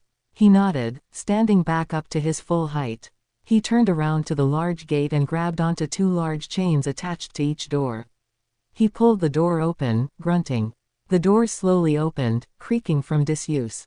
When the opening was wide enough, Tsukuyomi and Naruto headed through. Thank you, Enma Deo. Please watch for our return. I do not wish to spend any more time than necessary in here. The large man nodded, closing the gates behind them. Wow, Naruto looked around the disturbing landscape that was the underworld. It was pitch black, open flames scattered across the landscape being the only source of light. Bones and tattered clothes littered the ground, slightly disturbing the blonde. This wasn't what I was imagining when you said this was the underworld. I mean, it's kinda creepy, but I was imagining people being tortured. Acts crazy. Demons, Tsukuyomi nodded. Most ninjin do. Being sent to Yomi simply means, for ninjin, that they were not deserving of reincarnation. For one reason or another, they weren't virtuous enough to deserve another life. It is not synonymous with eternal suffering, though it is not an easy place to live in. Some even prefer Yomi to the other realms. Who would prefer being in the underworld? Naruto asked. Amatsu Mikabashi. She replied. He's a very powerful kami, almost as strong as Nei-san. His domain is the stars, and he's the only inherently evil kami. He's evil. Oni-san has had quite a violent past, Naruto-kun, but he was never called an evil kami. To be deemed an evil kami, one must have never done a good deed. He has a lasting hatred of Ne-san and Oni-san. He doesn't seem to mind me, though, she added, sounding mildly confused. I'm starting to see a pattern here, Su-chan. They hate your brother, either love or hate your sister, and don't mind you. Tsukuyomi nodded. That's pretty much how it is with us, she agreed. Some hate us for our actions, others for being Izanagi-sama's favorite children. I was always seen as Amaterasu and Susanoo's little sister. Only a select few kami recognize me as Tsukuyomi. Living in the shadow of your siblings, that's gotta be rough, he guessed. He didn't have a family, so he didn't know what it was like to have that sort of problem. The closest he had was being overshadowed by Sasuke in the academy, but that didn't seem significant enough for a proper comparison. I'm used to it. It doesn't bother me that much, it's just annoying, she assured. So where do we start? Naruto asked. There weren't any signs that he could see that pointed to Susanoo's whereabouts. Well, if Raijin Dono is to be trusted, then Oni-san is without his powers. That means that we can't track him by his energy. We'll have to do this the old-fashioned way. He nodded as they set out into Yomi, hoping for some sign that Susanoo was still alive. Unknown location. He gasped as they removed the blades from his gut, slumping to the floor. They had been torturing him for who knows how long now. Every day, they used a new method. Hooks, acids, blades, saws, they had used it all, only stopping when he was near death. Then he was healed up and they started anew. He was surprised he hadn't died from the shock. He attempted to raise his head, but he had lost too much blood. He tried to speak, but no words would come out. He felt his body get colder, his life beginning to fade. Just as he was about to lose consciousness, though, a hand roughly grabbed his head, a shadowy power coalescing around it. The energy shot through his body, rapidly healing him of his wounds and restoring his lost blood. He gasped as he felt life fill his body once more, taking deep breaths. Once the hand retreated, he raised his head and glared at his captor. We can't have you dying yet, can we? His captor asked. I still have yet to repay you for all those years. Quote. I'm different now, he insisted. I'm not the same person who sent you here. His captor sneered furiously at him, grabbing his throat and squeezing tightly. You will never change. I saw it in your fight with Fujin. You hide away your true self to placate your woman. You haven't changed, you've merely created a disguise. He furiously snapped. He released his grip on the captive's throat, making him cough as he took in a breath. You hid your true self so that she wouldn't leave you. Now you try to make everyone believe you've changed from the monster you truly are. You were a monster, but now you're just pathetic. A pathetic kami hiding his inner rage. He bolted forward, his restraints keeping him from attacking his captor. Said captor smirked. You don't even hide it all that well. The right provocation and you revert to your old aggression. Quote. Consider yourself lucky that I'm restrained, Amatsu. As soon as I get free, I'll pay you back for all the hell you've put me through. Oh, I don't think that your woman would approve of that, he taunted. His captive grinned darkly. No, she probably wouldn't, but she knows how vindictive I can be. She'd understand. If not, I can wait for her to forgive me. You sound so confident that you'll get free, the captor said. You know my sisters, Amatsu. They'll find me, free me, and then I'll kill you. Ah, but Amaterasu won't enter Yomi. She is the sun goddess, after all. Why would she enter a place of darkness? Quote. Because I'm in here. My sisters and I share a bond that you will never understand, Amatsu. They would do anything for me, and I would do the same, the captor scoffed, turning away from him. We'll have to wait and see, won't we? He grabbed the door, turning back around to face the captive's tormentors. Increase the number of blades.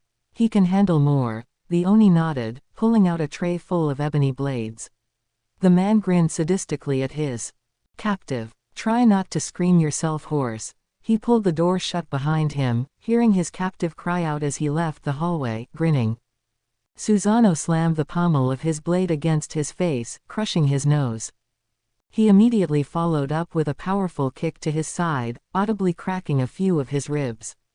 As he squirmed, trying to reset the bones to speed up his healing, Susanoo reached down and picked him up by his neck and proceeded to drag him to the edge. He held him out over it, preparing to drop him. It was at that moment that he saw his grin. That sadistic grin that never went away, the expression that made the other kami question if he was really related to Amaterasu.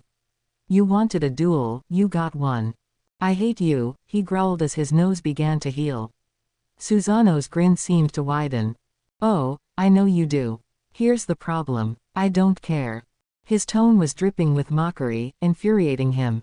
I hate listening to you prattle on and on about how much you hate me and my siblings.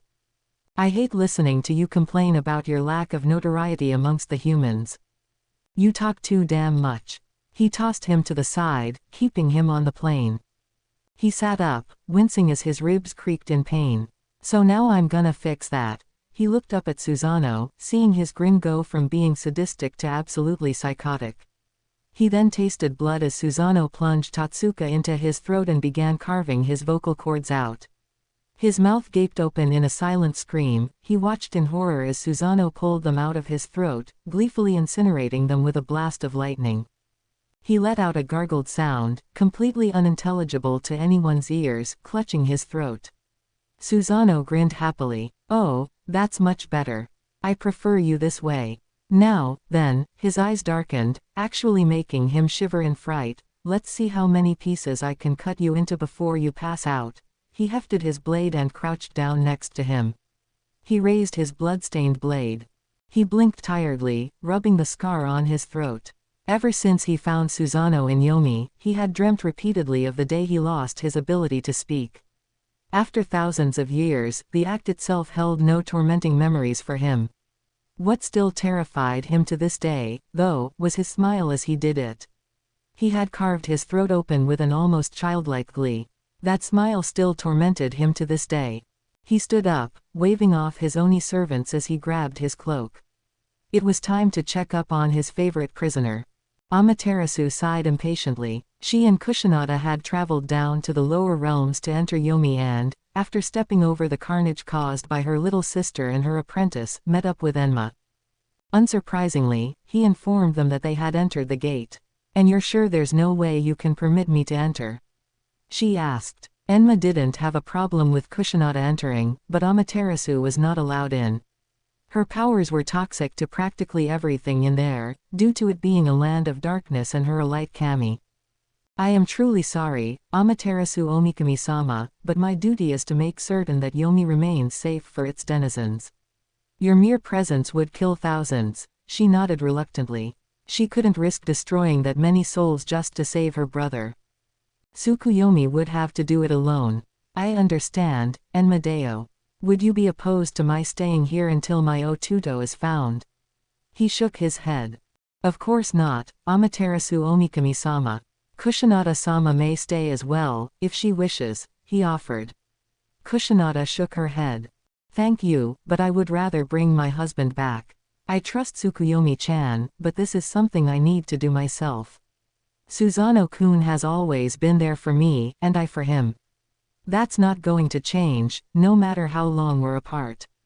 Enma and Amaterasu smiled. Very well, Kushinada-sama.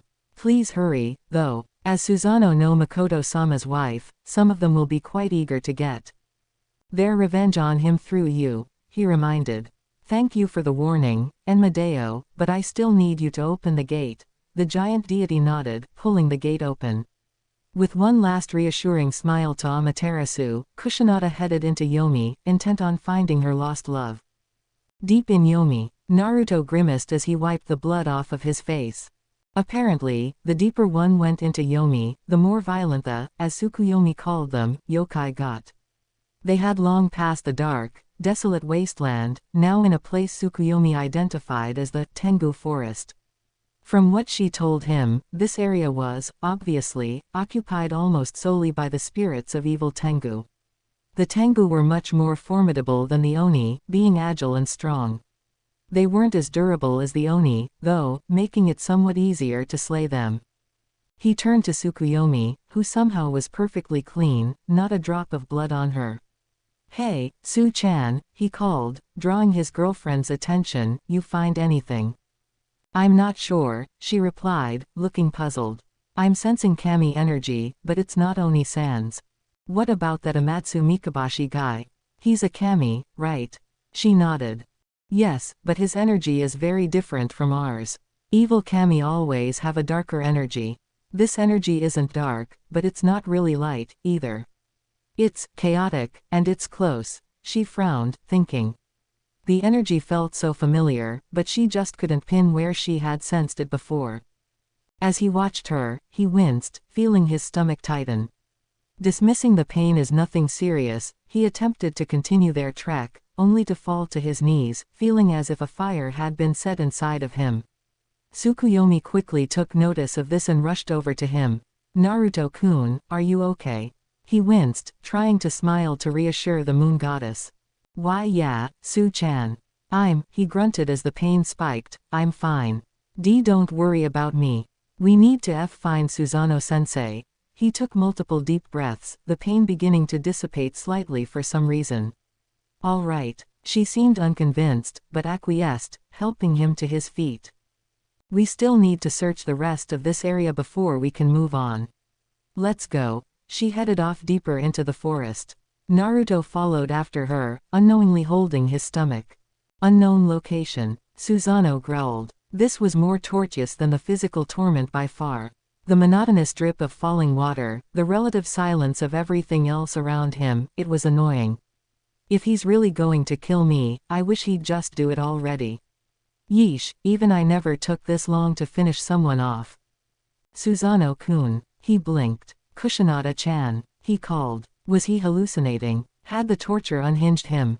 "Susanoo-kun, I can't tell you how good it feels to hear your voice, even if it's through telepathy," he smirked. "Their bond." "Likewise, Kusanada-chan. Where are you?" he asked. "I'm in Yomi, looking for you." He blinked, not expecting that. "You're where?" "Kusanada-chan, I never wanted you anywhere near this place. It's too dangerous." Quote. "I know it's dangerous, but if our roles were reversed, you would have dived headfirst into Yomi to save me. I'm going to do the same for you." He smiled in spite of his anger. "All right, we can argue later. Where are you exactly?" Quote. "I'm near the Sanzu River." He grinned triumphantly. He loved this woman. "Good. You can get me free. Listen closely." He began to relay directions for her, telling her how to get to him and what to do once she was there. With the two of them working together, this would never fail. With Amaterasu, the sun goddess bounced her foot impatiently as the Oni gave her a cup of tea. She trusted Tsukuyomi and Kusanada, but she shared her siblings' desire to save her loved ones herself. "I am truly sorry, Amaterasu Omikami-sama. I wish I could allow you inside." Enma apologized again. She waved off his apologies, sipping the tea. Its taste calmed her, made her less anxious about her siblings' return. "You need not apologize, Enma-deo. I just want my siblings to return safely." He nodded. They were silent, no other subject to speak of. Enma had graciously allowed her into his private office, a rather spacious area due to his size.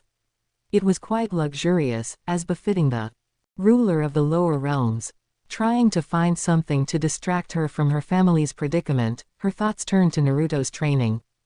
Tsukuyomi had taken it over, due to them splitting up to search for Susanoo, but Tsukuyomi had kept her well informed. His skill at wind manipulation had increased dramatically, though she doubted he would be able to last even 5 seconds against a kami. That fact was precisely why she was so uneasy about Naruto and Tsukuyomi going into Yomi without her. While her younger sister was quite powerful, being one of the oldest kami, she would not be able to best the kami that currently resided in the realm. There was one in particular that she was extremely worried about. Deciding to glean some information on said kami's whereabouts, she drew Enma's attention. "Enma-deo." "Yes?" he asked, his attention completely focused on her. "Do you know the section of Yomi that Amatsu Mikabashi resides in?" Enma shifted in his chair, seeming reluctant to speak of the evil kami. Why do you ask? He responded after a moment. Enmadeo, you are well aware of how Amatsu Mikabashi ended up in Yomi. You know the role I and my brother played in it. Maimo Uto is in Yomi now. If she gets close enough for him to sense her, she left the implications hanging. He nodded reluctantly. I understand, Amaterasu Omikami-sama. He is rather difficult to locate, even for my Shinigami, he began. I will summon one. Hopefully they can glean his whereabouts, and perhaps your siblings as well. He waved his hand, summoning an odd creature to their side.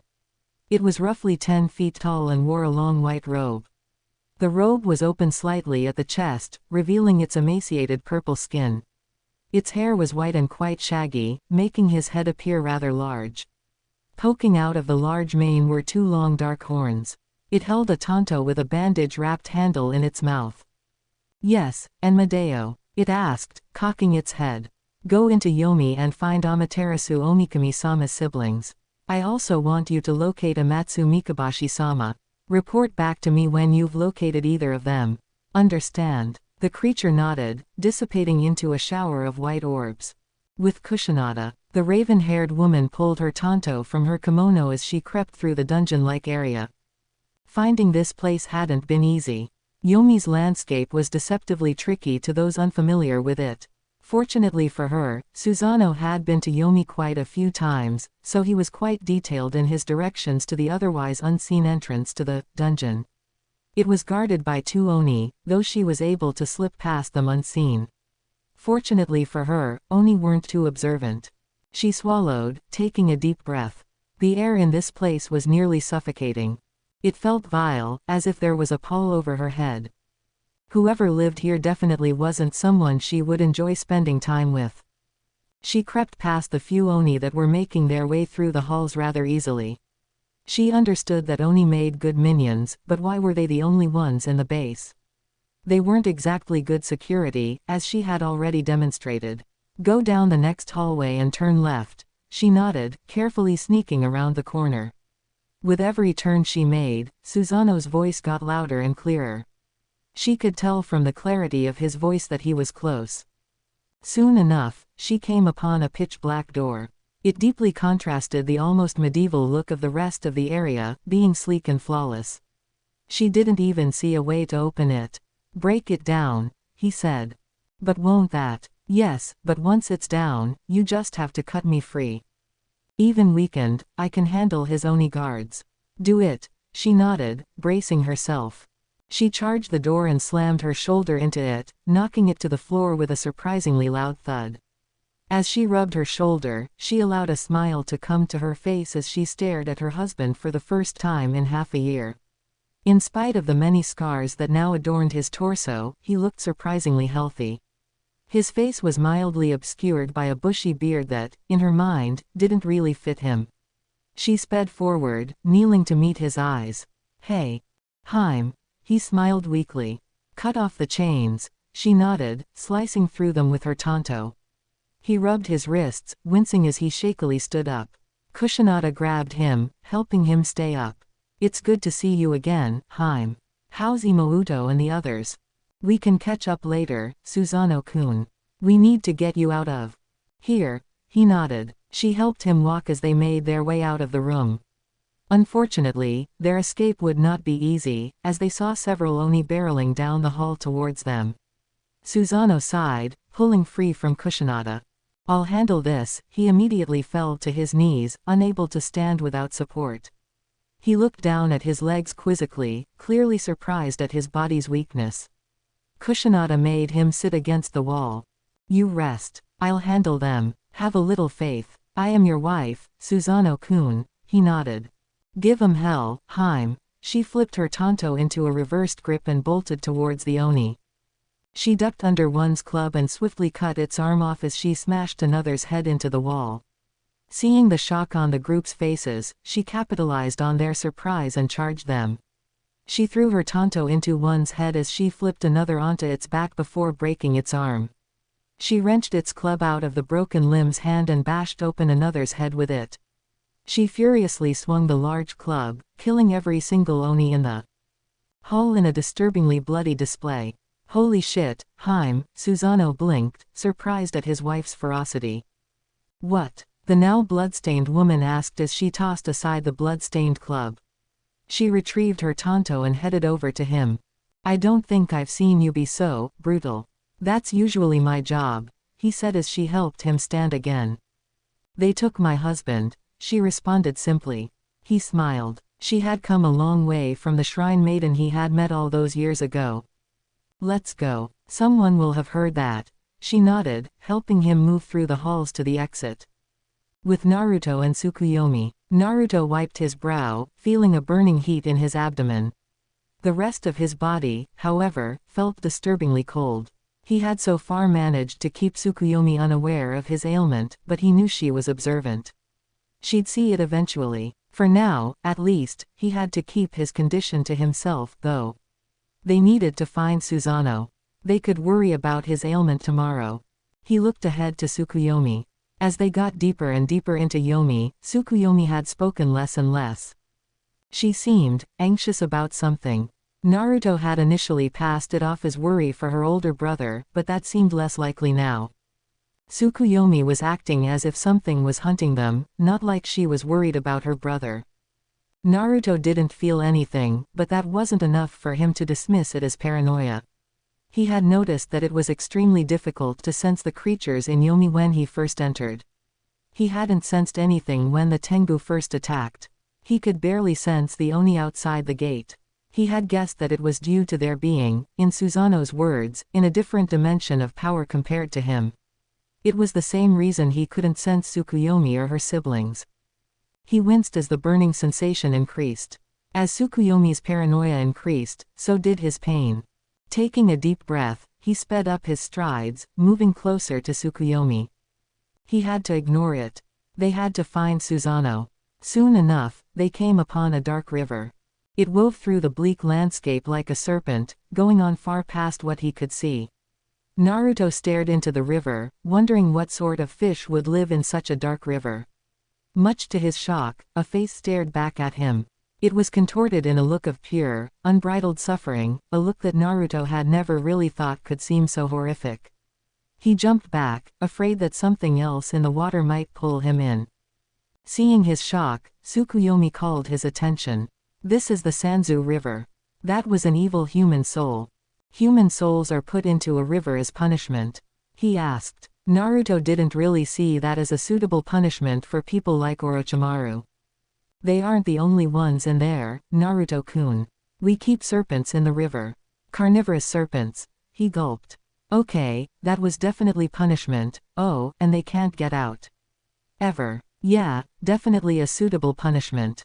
As Naruto peeked into the river again, Tsukuyomi suddenly gasped in recognition. What is it, Su-chan? Naruto asked, jumping up.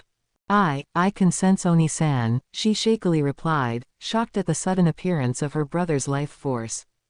Really? That's great. Where is he? He asked excitedly. Now they could hopefully get out of this damn place. He's close. That's all I can get. He barely has any energy in his body, but he's alive, she responded, frowning in concentration. Without the Yata no Kagami, she had difficulty picking up her brother's life force. She shut her eyes, honing her senses to locate her brother. After several moments, she opened her eyes and began sprinting along the river, having locked onto his life force. Naruto, surprised, quickly followed after her. He found himself struggling to keep up with the small Kami, though he was managing to keep her in sight. Eventually they reached a 90-degree bend in the river, where Naruto saw two figures on the bank. Their physical features were muted by the lack of light, rendering Naruto unable to recognize them at this distance. The only thing he could definitively make out was that they were both covered in a red substance, which he guessed to be blood. Tsukuyomi reached them far sooner than he did, and she excitedly embraced them, confusing Naruto until he got closer and could make out who they were. Tsukuyomi tightly hugged her family members, happy to see them both again. Aside from Kusanada being covered in blood, they seemed relatively okay, though Susano was quite weak, looking to have been tortured, if the marks on his chest were any indication. Oni-san, who did this to you? She asked, grimacing at the numerous scars on his torso. Who do you think? He responded, grunting as he adjusted his hold on Kusanada. Amatsu Mikabashi, Kusanada growled out. Tsukuyomi frowned, her gaze returning to her brother's scars. I wish I had my mirror. I could heal these for you, he shrugged uncaringly. They'll heal once I get my powers back, he dismissed. He looked around the area, scanning for potential threats. We should get out of here. Some really big yokai like to frequent this area, and we'll be hard-pressed to beat them without a decent weapon. Tsukuyomi nodded. The group began to go back up the river, moving as fast as they could without Susanoo's wounds opening. Hey, Gaki, Susanoo called, making Naruto look back at him. Is that Tenbogiri? How'd you get it? He asked, pointing to the spear on Naruto's back. The blonde nodded.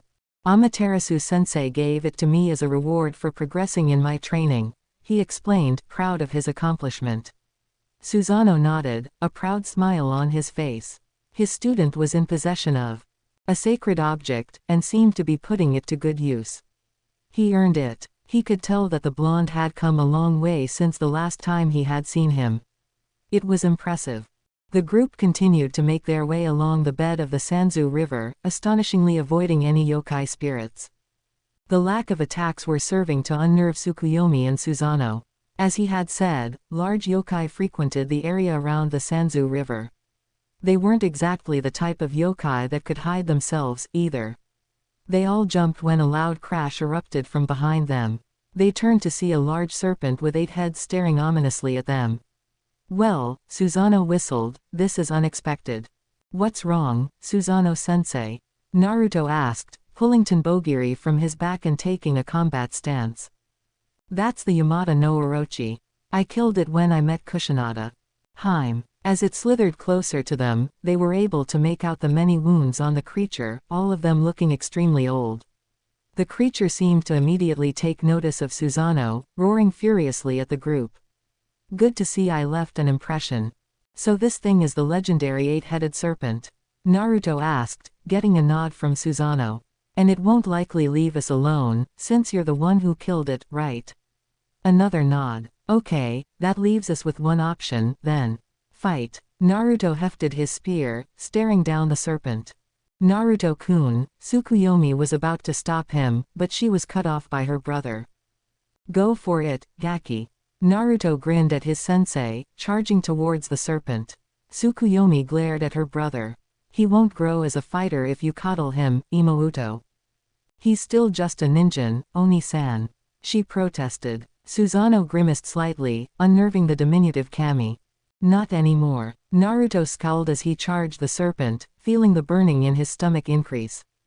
Unlike before, though, it actually felt good, like an explosion of power erupting from deep within him.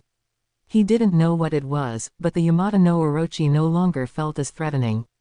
He felt like he could take on anything right now.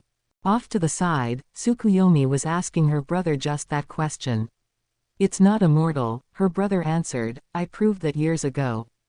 I'm not exactly sure how to kill it here, though. What do you mean? See those burn marks? He asked, gesturing to the many wounds on the serpent. In spite of their obvious age, they still looked to be extremely painful. She nodded. I made those. I stabbed it with the Totsuka and fried it.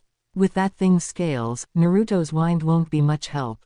Tenbogiri can pierce them, but unless Naruto's a hell of a lot faster than he was 6 months ago, he won't have a lot of luck with that, either. So are you saying he can't win? No, he's going to win this. I know he will. He smiled at his sister. That kid is strong. Stronger than any ninja I have ever met. He'll find a way. Naruto huffed as he dodged another swipe of the serpent's tail. Its 16 appendages were blindingly fast. Coupled with their incredible length, Naruto felt like he was running out of options. It kept snapping at him, keeping him away from its vital areas. At the rate this is going, I'm never getting out of here. He weaved around ahead, lashing out at it with his spear. He cut clean through its neck, nearly cutting it off. Landing on his feet, Naruto looked up at the wound, then looked to his spear. Tenbogiri can get through its scales, he looked back up to the Orochi. It can't heal, guess I'll have to do this the old-fashioned way. It can't fight without a head, heads. Naruto grinned to himself, tightening his grip on Tenbogiri. He charged forward, provoking the creature. It sent one of its heads barreling towards the blonde, jaws agape. Naruto danced around the serpent's jaws and slammed the shaft of Tenbogiri against the head that was after him. He jumped past it and, in a single, fluid motion, stabbed the blade into its neck and cut the head off, sending it flying into the Sanzu River. Yamata no Orochi reared back, roaring in pain as the stump flailed about wildly, blood spurting infrequently from it. Naruto grinned, feeling his adrenaline pick up. He heard it. He could do this. Elsewhere, his face was fixed in a scowl as he stormed through the halls, a dark aura seeping from him. He quickly reached Susanoo's cell and headed inside. His scowl deepened as he saw Susanoo not in his cell, the chains cut by a blade of some kind. "Damn you, Susanoo," he growled. He looked down at the door. It was relatively intact, a small dent in the center. Clenching his fists, he brought his foot down on the ebony door, shattering it. Boss." An imp stepped into the cell meekly, seeing his master's foul mood. "What?" he questioned, not even turning around. "Susanoo has escaped. I can see that, you imbecile," he growled, his aura flaring wildly. But we know where he's gone," he quickly added. This got his master's attention. He, his wife, his sister, and some boy are on the Sanzu riverbed not far from here. The boy is battling the spirit of the Yamata no Orochi. "How far are they from here?" he asked, approaching the still terrified imp. Not too far. Their pace must be so slow because of Susanoo's injuries. If you go now, you should be able to catch him." His master raised his hand, the shadowy aura still coalescing around him. The imp began to shake, certain that he was about to lose his life. He shut his eyes, waiting for the inevitable blow. To his surprise, he felt a gentle patting on his head. He hesitantly opened his eyes to see his master still looking furious, but he seemed happier somehow, his face holding a slight smirk to it. "You've done well, imp. Get an oni to clean up the hallway." The imp nodded, immediately taking off to complete his next task. He grinned sadistically. He could end Susanoo and his loved ones in a single stroke. This just kept getting better and better. Back with Naruto and company. Naruto stabbed his spear into Orochi's mouth, making it roar in pain once again. For all the legends about the creature, it wasn't as dangerous as they had led him to believe. It was definitely lethal, but legends had painted it as almost as fearsome as the kami themselves. He took a moment to examine his handiwork. He had severed 2 heads so far, and damaged 3 of its remaining mouths. Seeing that it had already recovered, he pulled his spear free and jumped off of the head, narrowly avoiding another snap of its jaws in the process. Before he could land, however, it swung its tail, knocking him against the ground. Surprised at the attack, he was unable to block the head that slammed atop him, barely getting Tenbogiri up in time to prevent it from eating him. Not to be deterred, it closed its jaws around the weapon and reared its head back before releasing it, sending the blonde into the air. "Shit," he cursed, unable to maneuver in time to avoid the creature's head slamming into him. He grunted, releasing Tenbogiri from the shock. The spear spun as it fell, embedding its blade in the ground a good 10 feet from Naruto. Tsukuyomi was about to dash forward to assist her boyfriend, but was stopped by her brother's hand grabbing her shoulder. "Imouto, don't. It's not coddling if I'm keeping him from dying," she shouted. She wasn't going to let Naruto die in a battle that could have been avoided. "I know. Wait. He's going to be fine. Can't you sense it?" She frowned at her brother. "Sense what?" She turned back to Naruto, who was being pummeled by the Orochi's heads. Her brother's firm hand on her shoulder was the only thing keeping her from charging towards Orochi to protect him. "Ignore what's happening. Look at Naruto. Does he look worried?" She focused her gaze on Naruto's face. To her surprise, the blonde was grinning. "I told you, he's not the boy he was when we first met him. He's stronger than ever." He smiled at his little sister. "He will win." Naruto grabbed the head as it impacted him, immediately halting its momentum. His eyes were wild, showing an odd madness in them. He grit his teeth, standing up as he firmly kept hold of the serpent's head. He dug his heels into the ground and braced himself before lifting the Yamata no Orochi off of the ground and slamming him onto his back. Successfully stunning the creature, Naruto bolted over to Tenbogiri and grabbed it before quickly speeding back over to the serpent and cutting off another head. Orochi's other heads flailed as they tried to flip the body back over. Naruto didn't give it time, however, and quickly began to sever its heads. By the time Orochi had flipped itself back over, it was down to 3 heads. Naruto deftly spun Tenbogiri, flicking the blood from its blade. He wasn't even winded from the immense show of force. Naruto stared down the bleeding creature, feeling more power than ever coursing through his body. He raised his spear, knowing that if he attacked again, he would destroy the great serpent. He could tell that the serpent knew it, too. "Come on," he muttered, "make your move so that I can end this." The Orochi hissed angrily at the blonde, one of its remaining heads casting a furious glare at Susanoo before it slinked into the Sanzu River, retreating from the battle. Naruto grinned widely. "I won." He turned to face Tsukuyomi, who looked elated at his victory. "I won." He ran over to her and scooped her up, spinning her around, ecstatic at his victory. "Congratulations, Naruto-kun," she said, smiling as he put her back down. She locked eyes with him and immediately frowned confusedly, making Naruto look at her, confused. "What is it, Su-chan?" "Your eyes, Naruto-kun. They're red." Naruto frowned, releasing her and moving over to the river to see his reflection. She was right. His eyes were red, the pupil slits. They were just like when he was using Kyuubi. He placed Tenbogiri on his back, turning back to face Tsukuyomi. "Were they like this the whole time?" "I couldn't see." Naruto frowned, worried. Every time Kyuubi had manifested, save for the incident when Jiraiya was training him, it had been an attempt to take over his body. Right now, though, he didn't feel anything like those moments. He felt better than ever. "Maybe Kyuubi finally decided to help me." Single quote. "Don't worry, Naruto," Susanoo said, drawing the blonde's attention. "Kyuubi's power is a variation on Kami power, which is why it's so potent. It's mostly his will that runs risks, and as long as you're around us, he shouldn't try to take you over." "Why? We made him, Naruto-kun," Tsukuyomi reminded. "He's well aware of how easily we could destroy him. He won't risk his death just for freedom." "It's strange, though," Susanoo interjected. "Kyuubi's power, even lessened by that Shinigami, would be more than enough to obliterate Yamata no Orochi. Maybe the seal's leaking. But Kyuubi only loans me a certain amount of his chakra at a time. He's never given me anything close to all of it." "Yes, but the Yamata no Orochi was going to kill you. He would have pumped as much of his power into you as he could to kill it," Susanoo responded. "With the amount you were given, you still could have died." "I don't see how that's proof that something bad is happening," Naruto said, scratching his head. He froze as he suddenly found himself in front of the Kyuubi's cage.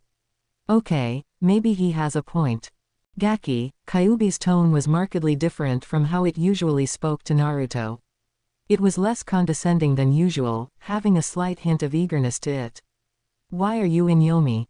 Quote. "I thought you could see outside my body," Naruto said. "How could you not know? Your life isn't as entertaining as you seem to think." "I was asleep." Naruto blinked, staring at Kyuubi incredulously. "Seriously? What? I can't take a nap," it replied, sounding a bit indignant. Naruto wasn't sure to say. The thought of a malevolent entity feared by his entire village taking a nap just seemed weird, to say the least. Kyuubi crept forward, its eyes focusing on the blonde. Quote. "Answer my question, Gaki. Why are you in Yomi?" Quote. "To free Susanoo," Naruto said. He then saw an emotion in Kyuubi's eye that he had never seen before, fear. "He was your creator." "Right." "No," Naruto frowned. "I was not created by the kami." Quote. "But they said," Kyuubi scoffed, a condescending smirk adorning its face. "You're too gullible, Gaki. You believe anything that anyone tells you. You believed that idiot sensei of yours when he said you were me." Quote. Naruto felt extremely confused now. The siblings had been nothing but honest to him so far, at least, he thought they had. Now Kyuubi was saying they were lying to him. I'm missing something here. Either Su-chan and her siblings are lying, or Kyuubi is lying. It's most likely Kyuubi, but he's never lied to me before, either. Single quote. Don't think too hard about it. Your brain might explode. Naruto glared at the fox. You're enjoying this, aren't you? It's always entertaining to watch you screw up, so yes. Quote. What are you doing to my body, Kyuubi? I'm not doing anything, Gaki. It's your location that's affecting you. Quote. What does being in Yomi have to do with your power leaking from my body? Everything. Its eyes narrowed at the blonde. Gaki, I'm going to be clear with you. I hate you. A lot. But you need to know something about the kami. Naruto stared impassively at the large fox. He needed to withhold his final judgment of who to trust until he had enough information to make a proper decision. Amaterasu had taught him that much. Guess her training was useful after all. Single quote. What, Kyuubi? They're not as benevolent as you seem to think, your girlfriend's brother especially. Naruto frowned again, but remained silent. They're hiding a great deal from you, Naruto. Quote. Like what, Kyuubi? I'm going to need a lot more than just your word to believe you, he wisely responded. Hey, Kyuubi chuckled, grinning slightly. Guess you actually were paying attention to that kami's lessons. I half expected you to start ranting about how much you trust them, or something stupid like that. Quote. Get to the point, Naruto said impatiently. I miss the time when you were afraid of me, the fox grumbled. Where was the respect? The 9 Biju are the culmination of the natural power of the world. Quote. Apparently you're still an idiot, the fox grumbled. We are the manifestations of a certain element of the world. The more tails we have, the more destructive what we represent is. And what do you represent? Kyuubi grinned pridefully. Negative energy. I've been called anger in a sentient form. Quote. So the whole, causing tsunamis and tidal waves with a shake of your tail, thing is true? Naruto asked. The fox nodded. You felt my power. What do you think? Quote. So what does this have to do with the kami supposedly lying to me? Damned impatient ninja, we were created by the Rakudo Sennin, not by the kami. It's my first memory. Quote. But why would they lie about something as frivolous as that? Naruto said, frowning in confusion. You can't trust them, Gaki. Any of them. But Su-chan's a kami. One of the oldest. They've been looking for the Biju for centuries, Gaki. It's a power struggle. Quote. Power struggle? What the fuck are you talking about? Look, you dumbass, I'm actually trying to help you, the fox said, sighing exasperatedly. Every Biju is aware of this struggle. The kami are fighting for who's going to be top dog. You've basically been drafted by the San Kizaku no Kodomo. Sounds fun, doesn't it? Quote. Even in the off chance that you're telling me the truth, there's still the matter of the proof you haven't shown me yet. Naruto didn't believe the Kyuubi. While he knew there was bad blood between a few kami, it just wasn't possible for him to believe it without some definitive proof. I would, but I can't. Quote. Why? Naruto pressed, stepping closer to the cage. When your father and that damned Shinigami sealed me in you, they sent half of my power to Yomi. If you get it, I can prove it to you. Quote. You could also use that boost of power to break out of the seal. Naruto glared at the fox. True. Gaki, you'll have to choose who to trust, the kami that have been manipulating your race for centuries, or the creature that will die if you do. Honestly, which of us has more incentive to manipulate you? The fox grinned, seeing the conflicted look that briefly formed on Naruto's face. Come on, Gaki. You and I both know who you'll choose. Single quote. Naruto clenched his jaw. If Kyuubi was telling the truth, a most unlikely prospect, then he had been lied to. If Kyuubi was lying, then he finally had people who genuinely cared about him. Something just doesn't feel right about any of this. Kyuubi's talk about a power struggle could just be an attempt to get free. Foxes are tricksters by nature. Even so, I've been feeling off ever since we got in Yomi. If Kyuubi's power is really in here, I could be, what's the word? Amaterasu-sensei used, resonating with it. One thing Naruto was certain of was that he couldn't let that power remain free. If there really are evil kami in here, I can't let his power remain free. Even with half of his power, Kyuubi is still strong enough to overpower other Biju. If a kami got their hands on it, we'd be screwed. Alright, Kyuubi, I'll get your power for you, but on one condition. Naruto offered. And what might that be? Naruto smirked. Naruto-kun, are you alright? Naruto blinked, finding himself on his back.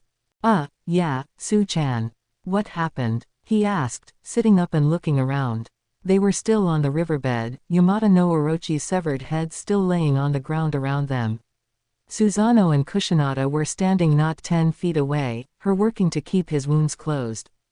You lost consciousness after you beat the Yamada no Orochi, Tsukuyomi said, looking concerned. Are you hurt? No, I'm fine, Su-chan, he assured, standing up with a smile on his face. After a moment, he frowned, looking to the other side of the river. Do you feel that? He asked. Is that? Feel what? The diminutive goddess asked. That power. Almost feels like Kyuubi's, the blonde said absently, ambling towards the river. Tsukuyomi immediately pulled him back. Was he crazy? What are you doing? I told you, that river is filled with serpents. They'll eat you alive, she reminded. She immediately took notice of the blonde's unfocused gaze. Naruto-kun. I've gotta get to the power, he mumbled, moving back to the river. This time Susanoo stopped him. Gaki, you can't go into the Sanzu River. It'll kill you. Naruto brushed past the injured kami. Just as he was about to step into the river, Kyuubi's power burst from his body, sending him clear over the river. He gracefully landed and continued his journey, surprising the kami. Where the hell's he going? Susanoo asked, turning to his equally confused sister. I don't really know. He said he sensed a power. A power like Kyuubi's. Susanoo groaned. Ah, fuck, what's wrong? Kushinada asked. That probably is Kyuubi's power. Naruto's dad summoned a Shinigami to seal it up. It makes sense that they'd put it here, he grimaced. Those things are more trouble than they're worth. I'm starting to wonder if making them was such a good idea in the first place. His gaze turned back to his sister, a serious look on his face. Imouto, you need to go after him. That power is too strong for Naruto to contain. Even half of its power is enough to nearly overwhelm him. He's not strong enough to handle it all, she nodded. I'll grab him and get out. What about you? Are you going to be okay? He grinned, gesturing towards Kushinada, who was helping him stay up. I've got my bodyguard to keep me safe. She smiled faintly before nodding, once again serious. Good luck, she said before jumping over the river and bolted after the blonde Jinchuriki. Come on, Susanoo-kun, Kushinada said, urging him to continue on their trek to the gate. He nodded, a hand clutching his chest. We'd better get out of here soon, or you might have to carry me out. I will, if that's what it takes, he smirked. You've come a long way from when you were human, he complimented. You needed me to protect you. Now it's the other way around. I can't be weak if I'm to be respected as your wife. I refuse to be your weakness, she stated, a serious look on her face. You stopped being his weakness years ago. They both stopped in their tracks. He only has two weaknesses. His explosive temper and his tendency to take in hopeless ninjin. They turned around, both of them glaring at the man before them. He had long raven black hair, stopping at the middle of his back. He had a deceptively pleasant face, the sadistic look in his eyes being the only inkling of his true nature. His skin was pure white, making his black eyes all the more unnerving. Most noticeable, though, was the horrific scar on his neck. It was rather jagged in appearance, looking as though it had been sloppily mended. Kushinada stood protectively in front of her husband. Amatsu Mikabashi. The end. I hope you enjoyed this episode. Remember to subscribe and like this video. See you in the next part.